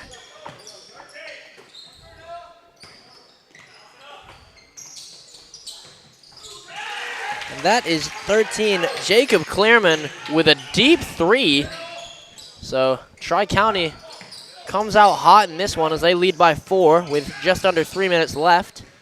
I really like their approach against the zone from Centreville, kind of reversing it around, finding some open shots throughout the early going in this one. And then now a scramble for the ball, and Tri-County is going to end up with that. Not sure quite what the call was. I believe it's a jump ball. And so here comes Clearman. Trying to find a screen there.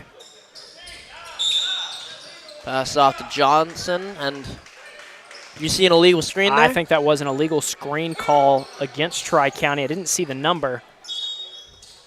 If I'm correct, it was Bryce Warner, but regardless, here comes Centreville.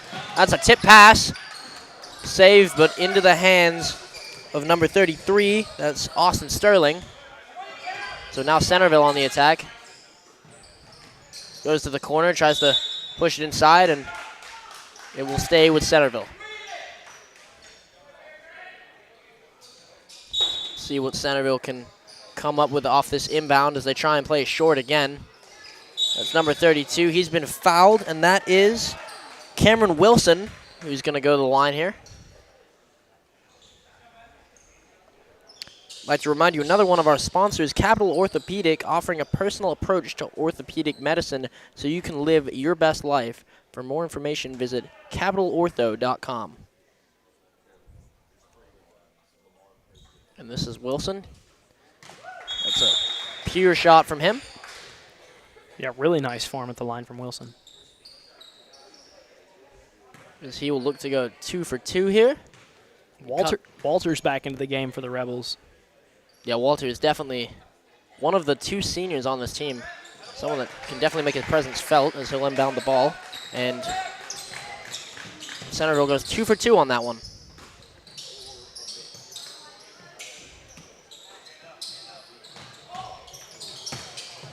Johnson with a 3, that's no good. Picked up by Centreville as they'll look to go fast. And an odd possession there as he runs into a bit of a wall. And here comes TCA. They'll look for another 3. And Johnson hits that one. And then that is Austin Sterling just waiting at the bottom, but misses the shot. And TCA once again on the break. Goes to that corner again. That time, no good. But now here comes Owen Clark down the floor. Over to Austin Sterling. He's surveying, tries to get inside, does so. Very nice shot from him.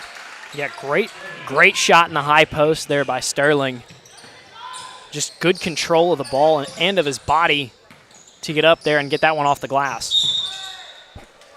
And that was a attempted, very athletic layup there from Jacob Clearman, but he'll find himself at the line instead.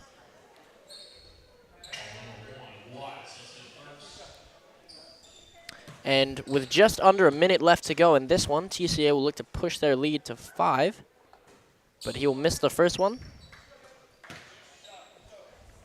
And then I'd like to remind you our last sponsor tonight, and Harper Raisins Knight and Company. Certified public accountants providing quality accounting, auditing, tax, and consulting services. Visit hrkcpa.com to learn more. And here comes Centreville down the floor after TCA goes over 2 there. Drives baseline, kicks it back out. Nice pass, but no good on that one. TCA back down the floor. Thought about going to the corner. Walters now with a pump fake. He goes up and gets fouled. And Walter's a guy that I've noticed when I've watched him, you know, for a big guy, he plays in the high post a lot, but he's really good with the ball. Just, you know, a very dexterous player out of that high post position, able to finish well, distribute the ball well. So definitely a really valuable player for this Rebel team. Definitely, and we'll see him go to the line and make this first one. As you said, a very good shooter in his own right for being one of the TCA big men. And that is Walker Wasson checking back in. Yes, Walker Wasson back into the game. As Walters goes 2 for 2 there. Now here comes Nettles. Trying to pass out of this trap.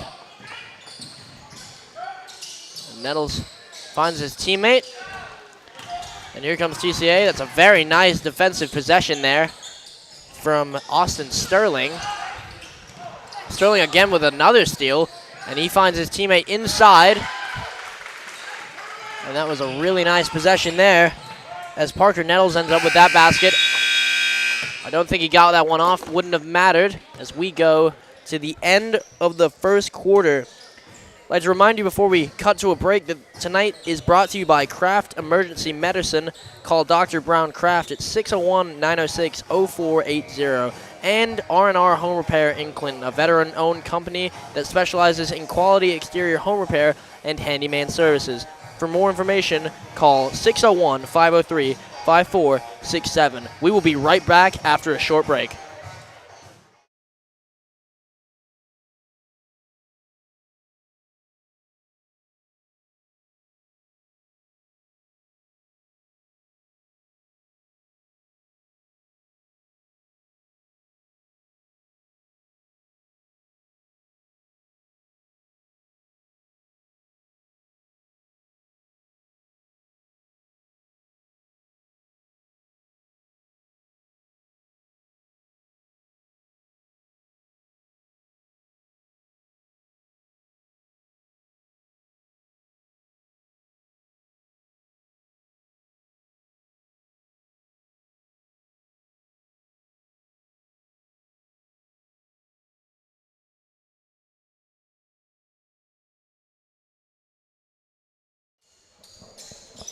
And we are back here with Centreville inbounding the ball as they're going to start us off in this second quarter. They're trying to work it inside here. Nettles now finds his teammate in the corner. He'll drive in, and I think they'll say he stepped out of bounds on that one. I think had his heel on the sideline right there in front of the TCA bench. Absolutely, I think you're right as TCA end up with it. Walters at the top of the key, finds the corner. They like that shot. But this time, no good. And they're going to say it's off of Centreville. Austin Sterling with the last touch on that one. As Clearman's going to inbound this one. Walters with the ball at the top of the key. Finds Johnson. Back to Walters. Thought about it. Over to Clearman. He wants the three. That one's no good. Scramble for the ball. And it appears Centreville's going to end up with it. Smothered by two TCA defenders. As Centreville drives inside, gets blocked. And I'm not sure who that's off of. And it looks like it's going to stay with Centreville. So a scramble for the ball there, but Centreville ultimately getting a handle on it. Nice play there from Clearman. Great play from Clearman to finally end up with that one. And so after Clearman's efforts, the possession does come up empty as Centreville gets away with one there. Yeah, and we've seen a lot of missed threes from TCA. They've hit a few as well, but I wonder if you're going to want to go inside more as you see it work right there for Centreville. Yeah, that's Watts there finding it inside. But, yeah, as you mentioned, a lot of missed threes. But there's a make there. Perhaps you jinxed it. There's a lot of debate on that announcer jinx within our sports media department here at MC, but I am definitely one that believes in it. Absolutely, me as well. As Centreville goes up with it. And they're going to get fouled. This is going to be Sterling going to the line. I think they got Wasson on that one. Yeah, Wasson got up there and got a little bit of the ball, but probably some more arm.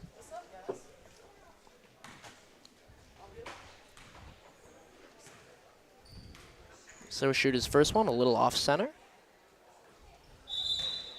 Yeah, interesting kind of approach there from Sterling. He's all the way on the corner of the free throw line, but he hit the first one, so perhaps obviously it works for him. Yeah, perhaps something he practices often, as he'll go 2 for 2. And, you know, the free throw shot's one of those areas where you see a lot of differentiation on how different guys do it. So I guess he was missing off to that right side a lot and just figured why not stand over there. Yeah, I personally have never seen anyone do it, but right now TCA working the ball as they get inside. And Centreville almost got possession, but it will end up off of a TCA player. And I think he stepped out of bounds in the corner there. Yeah, just trying to save that one and appears to step out. So we'll start up again with Nettles. He'll play inside. Nice defense there. I like what they did trying to go inside and out there, but it just doesn't quite pay off for the Tigers. And so we will get a foul on Watts. So TCA again with possession. And it appears that we're about to see Mason check into this one. TCA working this around, trying to back down their defender. Lawson gets the rebound. Clearman finds the ball. He'll take a shot. And a very nice shooter's bounce there for Clearman. Yeah, and a nice play to get himself some space in the mid-range there for that shot. Now Centreville trying to work it inside.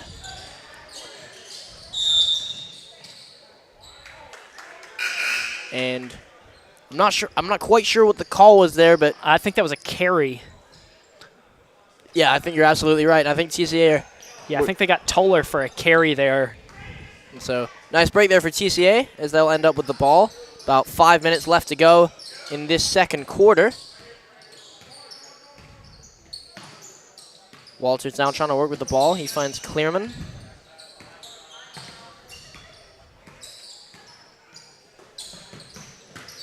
Walters inside. Just rims out for him. As Centreville appeared to end up with the ball. And they will. That's going to be on Walters, the foul. Yeah, just a little too aggressive as he tried to press while the Tigers were coming up the court.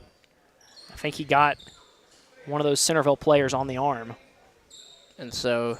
And I guess they forgot that Centreville's in the bonus, so they are actually going to send Toller to the line. Yeah, so a one-on-one shot here for Toller. So look to get them back into this one. His first one is good.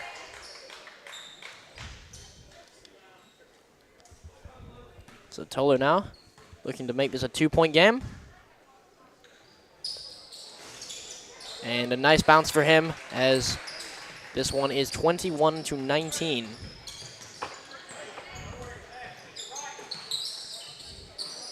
Comes TCA now working around. Trying to take their time with this one as Johnson passes to Walters, who takes a shot falling away. Really nice rebound there. And that was Wasson. Yeah, nice effort by Wasson to get in the lane and grab that rebound. Get those second chance points for TCA. Now Nettles with a 3 of his own. And that one, I believe, is going to be touched off Walters. Yep. And so this will stay with Centreville.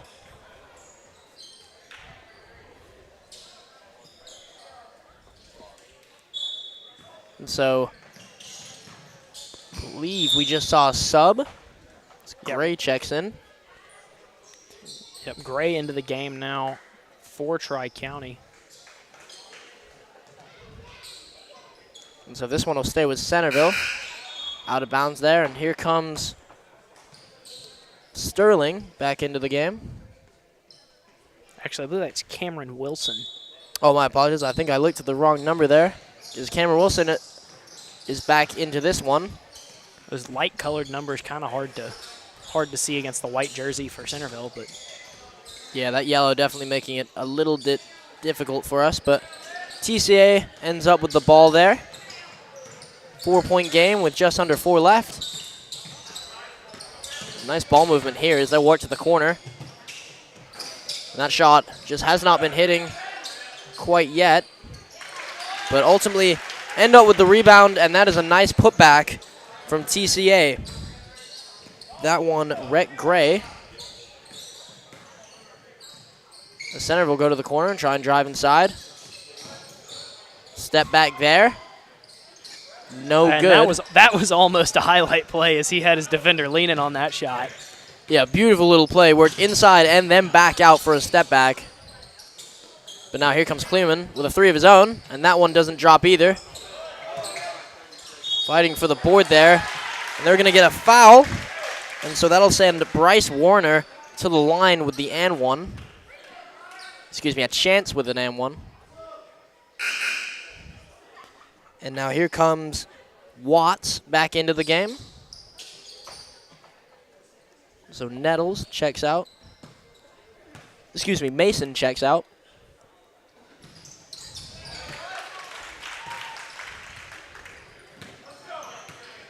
So Nettles now bringing up the ball for Centreville.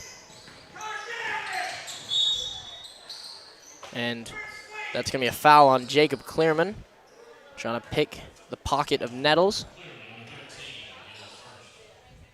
And so in the bonus, we will go to the free throw line for a one-on-one chance here. 3 minutes left to go in this second quarter. And that one is off, so the ball is live. Centreville recover it, though. Off the bank, no good. Rebounded again. As they'll play to the top of the key. Back outside, into the corner. Trying to work the ball around as that's a deep three for Nettles. Very, very good shot from him. Here comes Clearman dribbling up the ball. He finds his teammate for a three. That one's no good. Here comes Centreville going quickly. An attempted pass there. It results in a travel for Centreville. And Tri-County Academy now up by 6. A chance to break this one open a little bit. There's Johnson now. Over to the other side. Back in. That's a really nice shot. Yeah, great finish under duress. So now here comes Nettles. Centreville needing a bucket. As they'll drive inside. Odd take there, no good. And it appears TCA is going to have this one. Doing an excellent job defensively in the last few possessions. Comes Johnson cross-court pass. As that is Noah Brown on the foul.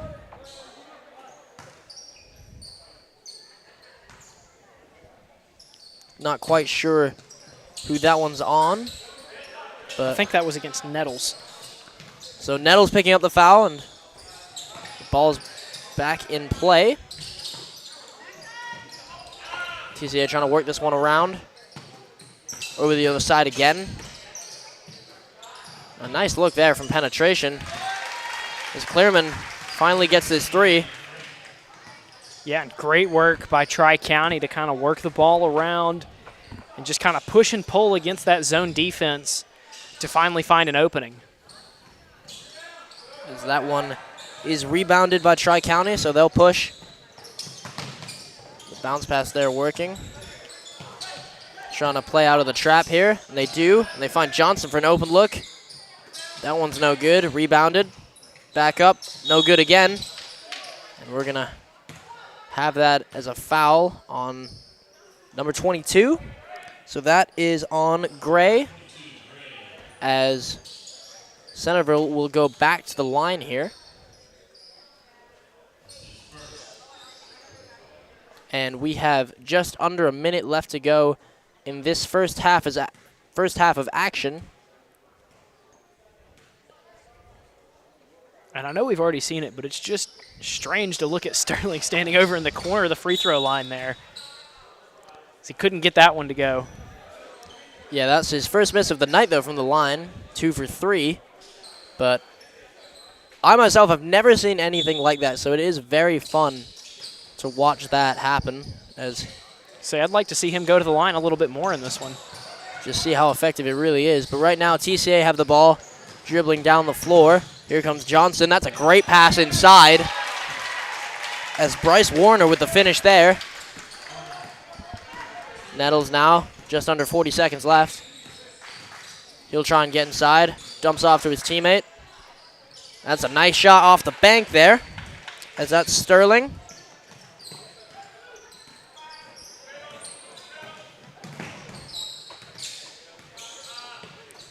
Now TCA, wonder if we'll see them hold for the last shot. And I would imagine you do, as they're going to kind of continue to do what they normally do and push and pull against the zone.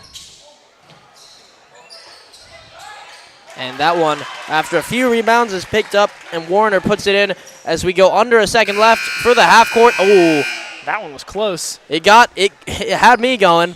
It had the distance just barely offline for Centreville, so they don't get one to go to end the first half. Yeah, definitely unfortunate for them as they are down by 13 right now as we end this first half of action. And so we will be right back after this short break.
All right, welcome back inside the gymnasium at Clinton Christian Academy. And we'd like to remind you that today's game is sponsored by Kraft Emergency Medicine. Call Dr. Brandon Kraft at 601-906-0480. And R&R Home Repair in Clinton, a veteran-owned company that specializes in quality exterior home repair and handyman services. For more information, call 601-503-5467. So, Charlie, a bit of a lead on the scoreboard right now as TCA sitting comfortable with a 13-point lead. What can we expect to see from Centreville to kind of work their way back into this one in the second half? Yeah, you know, for Centreville, they came out in that 2-3 zone to start this one out, and Tri-County kind of just did the textbook thing you do against that kind of defense where they're just reversing the ball sideline to sideline and just kind of pushing and pulling against this defense to find that hole and find an open shooter. And, you know, their three-pointers weren't really falling to start out this one, but they started to really get some to go later in that first half. And so if I'm Tri-County, I want to try maybe switch up your defensive scheme or something, but you need to run these shooters off the line. And then on your side of the ball, just have a little bit more aggression on offense, have a little bit more of an idea of what you want to do with the ball. It seems like they're getting into the lane without a real plan for what they do when they get there. And so that's not worked out too well for them through that first half.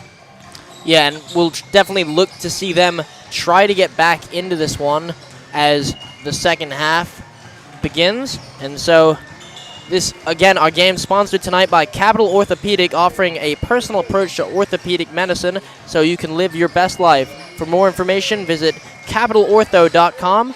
And Harper Raines Knight & Company, certified public accountants providing quality accounting, auditing, tax, and consulting services. Visit hrkcpa.com to learn more, and we will be right back for the second half of action after a short break.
And so we are back inside the gymnasium here at Clinton Christian as TCA start us off for the second half of action. And that's Clearman now with the ball. And he'll penetrate inside, dumps it off to a teammate. And that is a nice look there for Wasson as he starts off the scoring here in the second half. So now Nettles bringing up the ball. He'll drive inside. Shot of his own. That one's no good. Rebounded by Walters. As he'll slow it down before he starts to bring it up. And a lot of space for him. And he's going to pop that one. No good there. And that's a shot he can hit. I'm not sure why you're giving up that shot if you're Centreville. I was just going to say, but that one is going to go off the foot of Wasson. And so Centreville remain in possession. And so now working into the corner themselves.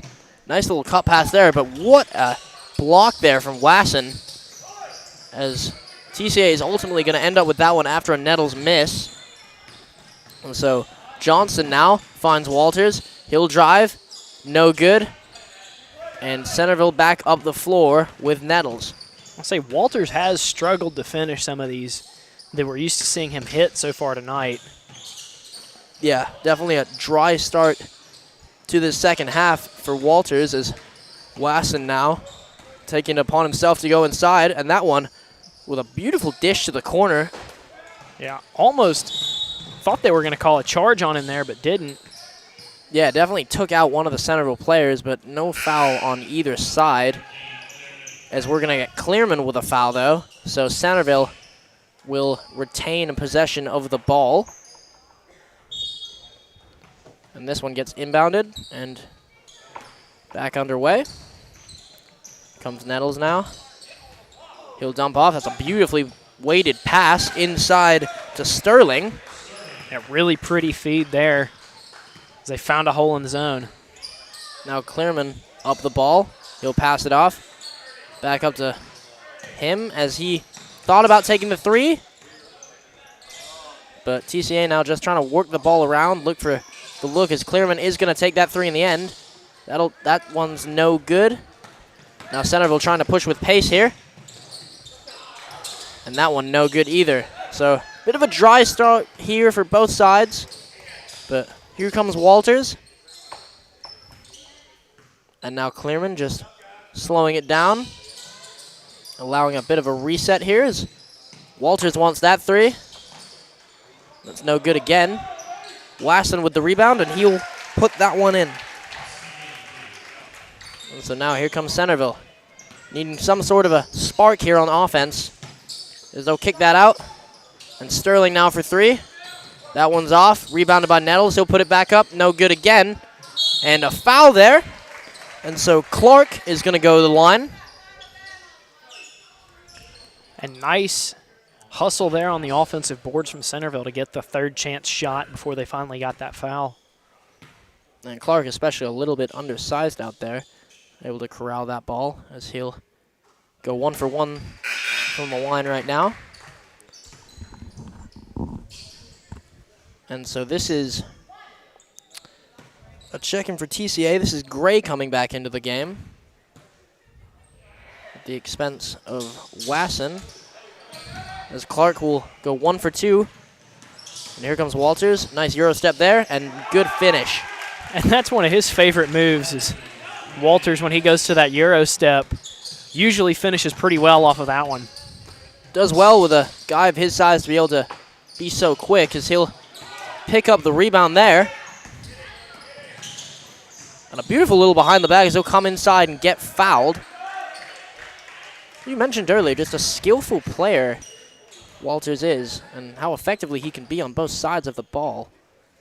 Yeah, he's one of those guys that handles the ball really well for somebody his size, and certainly just an effective player, on the outside, despite being someone that plays in the post a lot.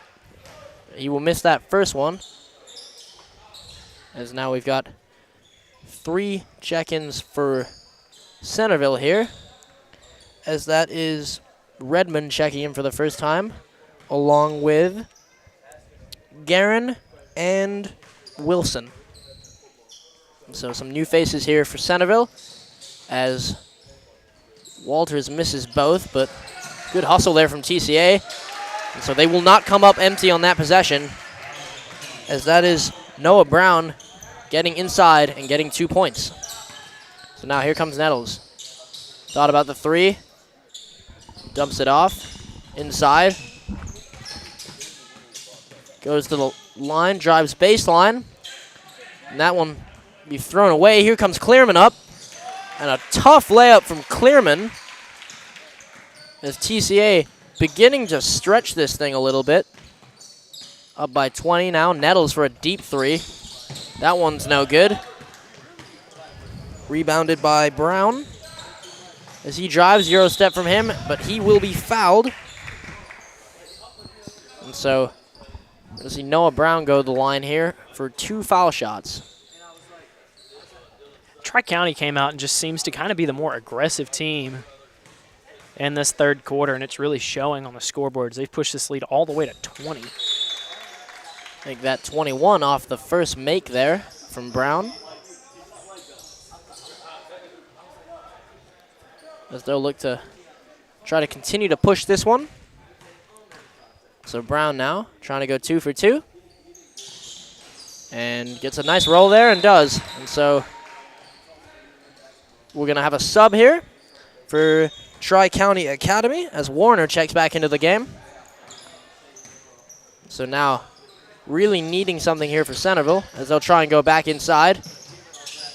Nice display of athleticism there as Austin Sterling makes that possession count.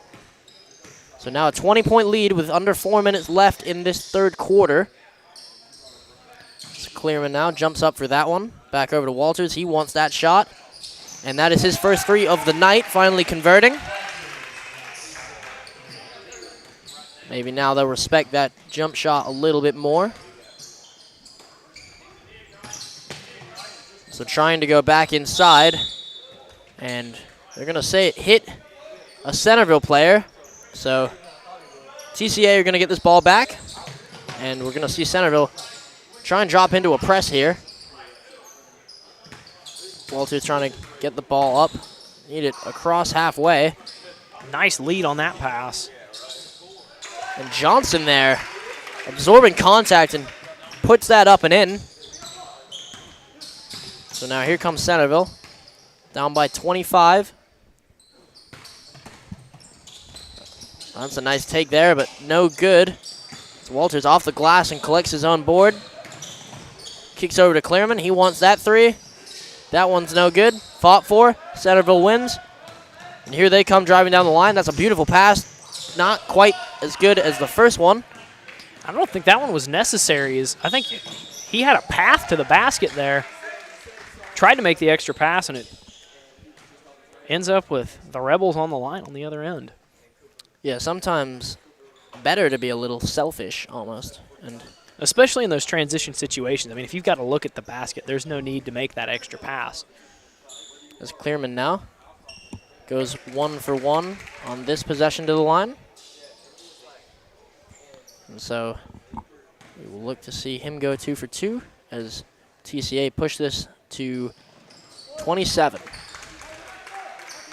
And so just under 3 minutes left in this third quarter. See if Centreville can get any sort of momentum going here. So they'll try and go inside, but swallowed up by a TCA defender. Dangerous pass there from Warner, but turns out all right in the end as Walters is fouled.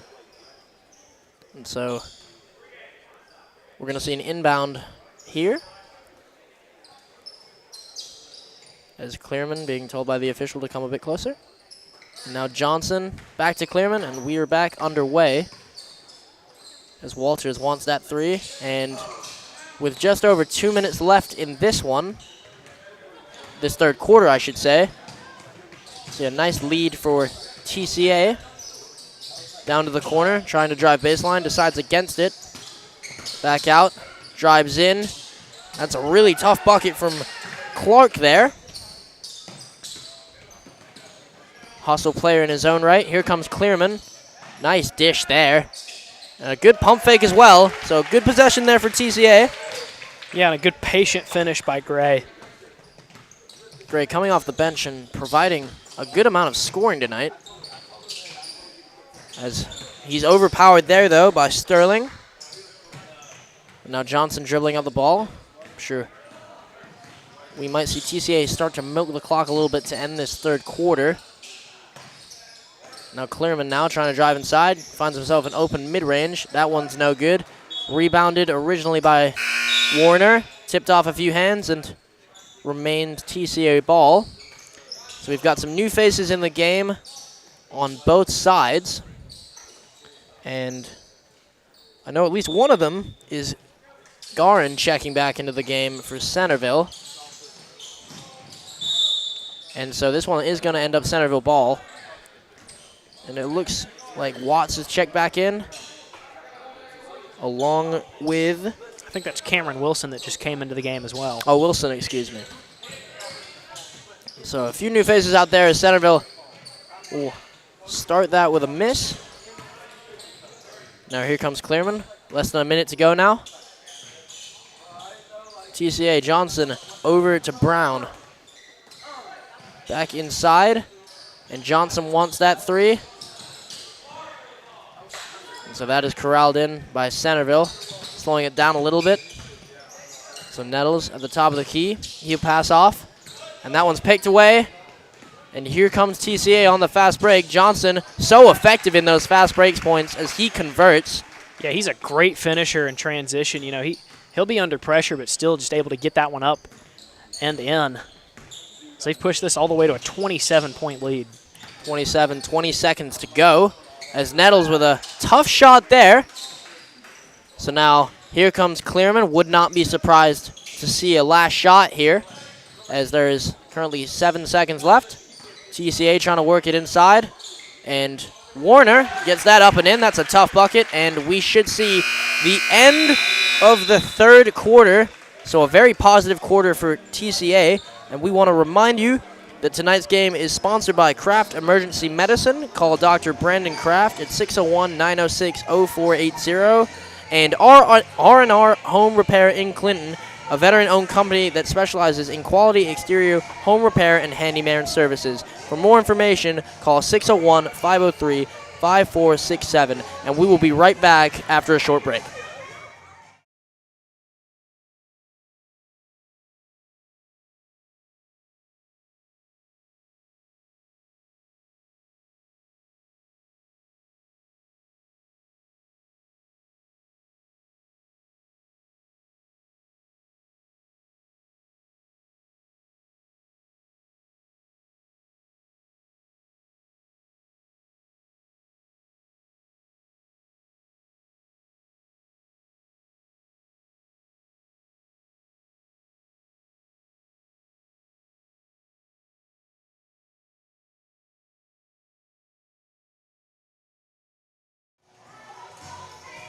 And we are back here for the fourth quarter of action in this first round of play in the 4A state basketball tournament, as TCA find themselves up by a pretty comfortable margin here against Centreville. And now they'll work it to the corner, and that's an air ball collected and gathered by Sterling, but he'll be blocked. And so Centreville now with an inbound opportunity. Clearman's had a couple of nice blocks throughout this one. You know, he can definitely get up there and is taking advantage of it throughout this game. Yeah, someone that can definitely jump with anyone on the floor. We just saw it there again. But shooter's bounce there for Sterling as that one falls. So now Walter's trying to get it up the floor over to Clearman. And a few TCA players open, but I don't think Clearman saw them. And you like to see Toller, you know, aggressive defense, despite his team being down big right now. Love to see the effort out of this team. Yeah, definitely. As you said in the last game, don't want to leave the season with a dry taste in your mouth, and I'm sure that's the message coming into this last quarter. And so, tried to be gathered by a few TCA players. They will ultimately end up with the ball, but couldn't quite corral that one in. So Clearman now off the inbound. Finds Walters off a back screen. And a behind the back pass there from Walters. And so Clearman now at the top of the key. Pass over to Johnson. Brown in the corner. As he'll drive baseline. Tries to go backwards. And what a shot that was. Pretty finish there on the reverse layup. I almost wonder if someone got a hand on that, as that's stolen by Wasson. What a save that was. There's now Brown pushing with pace. Johnson in the corner for three. Wasson again showing that leap that you talked about. And that one ends up in the basket after a fight there with Walters.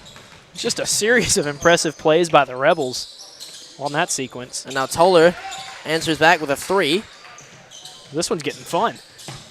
Yeah, really fun fourth quarter here is Centreville, as you said, not letting up. And one of the more aggressive starts we've had to a quarter so far. And so this will find Nettles at the line and on, that believes to be on Hunter Hildebrand. Excuse me if I said that wrong. Is he on the floor? Maybe I'm wrong. I saw two, and I think he meant two shots. So not quite sure who that one's on, but Centreville converts those free throws. And a nice play there from Wasson. I can't tell if he tried to dunk that or just got bothered. I think maybe he poked the ball. I'm not sure quite what happened there, as you said. But really nice pass there from Clearman, but a violation. What's the call there? Maybe 3 seconds? I'm not quite sure what happened there. We're going to get a brief timeout, so we will be back with you in just a moment.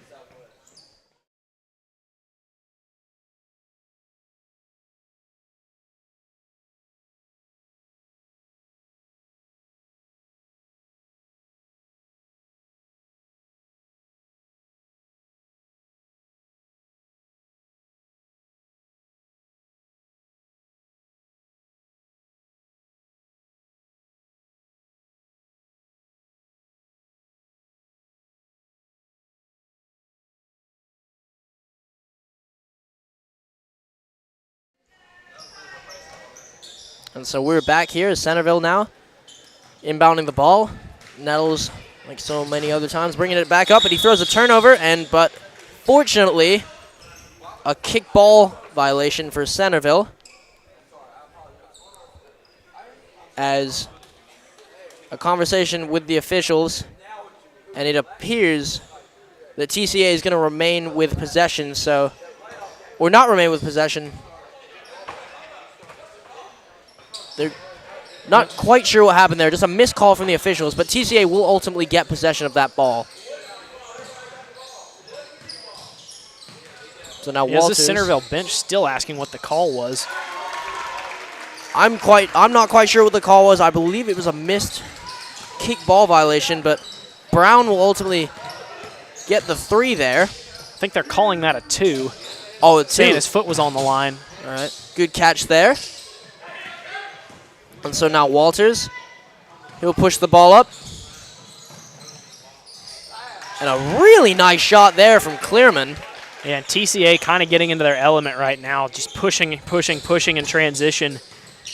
And that seems to be when they can really get their offense flowing, and this is like we're seeing right now. Well, yeah, I was just going to say, me and you have seen this team all season, and when they get hot, they are very effective. Yeah, definitely kind of a streaky team, but when we see them, like I'm saying, push the ball consistently, that's when we see them go on a lot of runs, string together some baskets. And so a miss there from Centreville. Now Johnson trying to play in transition. He'll go up himself, and again, what a finish from Johnson as he's going to go to the line. And that basket pushes the lead to 30 with only 5 minutes to go. I was at the game the other night when Johnson went for over 30 himself. Yeah, definitely he's a gifted offensive player. Yeah, only a sophomore, a lot of talent coming from him. I apologize, Johnson is a freshman. I was just checking that real quick. So Johnson is a freshman. He's got 4 years remaining. So he'll go with the extra point there from the stripe. The Centreville will get this one going again. He's only averaging 8 points a game, but yeah, we've seen him late in this season really come on and be a big contributor for the squad. So TCA now with a steal. Johnson bringing it back up. And he'll get inside. And another finish. Oh, my gosh. At what point does it become ridiculous? And they've changed the scoring now, so they are awarding TCA with a 3 on that corner shot that I said was a 2 earlier. That makes sense. I did think it was a 3, but it was a really good catch there. You seeing the scoreboard, so I'm glad we'll ultimately get that one right, as I believe a foul is going to be called on the floor. And so quite a few subs coming in now for TCA. As everybody's going to get a chance to check into this one for Tri-County. Yeah, a lot of players that won't usually see a lot of minutes coming in and getting an exciting chance to play in the state tournament. And so they'll push the ball forward with some new faces in the middle. And a nice shot. That's Hildebrand, and he'll convert for 2, so nice for him. CCA not skipping a beat. Or TCA, excuse me. Subs coming in and supplying just as much as the starters did. And now it's Centreville looking for a 3. almost a highlight play there. He's almost gotten a couple of those step backs to go. Ooh, great block. What a defensive possession there. Oh, he's going to get him with a travel, but what a play there, and that is Bates, his first time into the ball game, coming in with a chase down backboard block. And so now Nettles in the corner. He's got Bates on him. Pushes over. Back to the top of the key. Drives in from free throw range. No good. Now TCA trying to work the ball down the line. Pushes inside. And a great finish there. And that is Gray.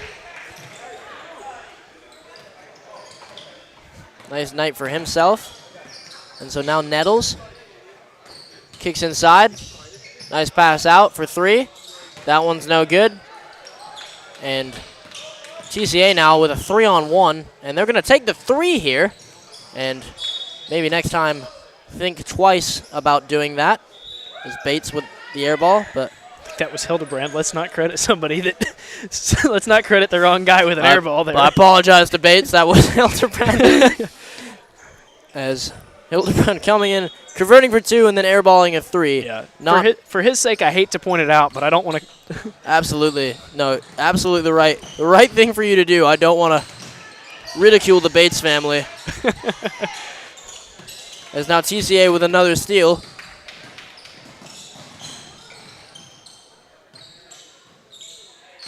And a nice little shot there, but that one's no good. And here comes Centreville. And that is Shorey, who had the ball for a second, his first time into the game. And so now Centreville trying to work back around. Look for a patient look here. Trying to work inside. That was a nice bounce pass there. Creates a little bit of space. No good. Loose ball. People fighting for it. That's going to go off of a couple people before TCA ultimately come up with it. And now TCA driving baseline. That was a really good pass. Over to the corner. That one's no good from Hildebrand. And so now Centreville trying to bring it up. That's a deep three. No Almost good got there. it to go. Would have been the highlight play. And so now Hildebrand will bring the ball back up as minute 30 remains. And TCA currently up by 39, if my math's correct. And so I believe that is right. Bryce Warren are adding on to it right there. And so that's a really nice shot there from Shorey. Yeah, great entry pass too. Allowed him to get position down there. And so now TCA probably just try and pass this one around. Nope, they decide to shoot it. And so not sure quite who that's off of, but they're going to say Centreville ball. No, and I think Nathan Self there decided, I'm in the game. I'm taking this shot right now. Absolutely, and I think regardless of the score. That's what we're going to see from quite a few of these bench players. Just no regard for the clock here. Just try and get a bucket in the state tournament as best you can. As that's a phenomenal block. That was rude.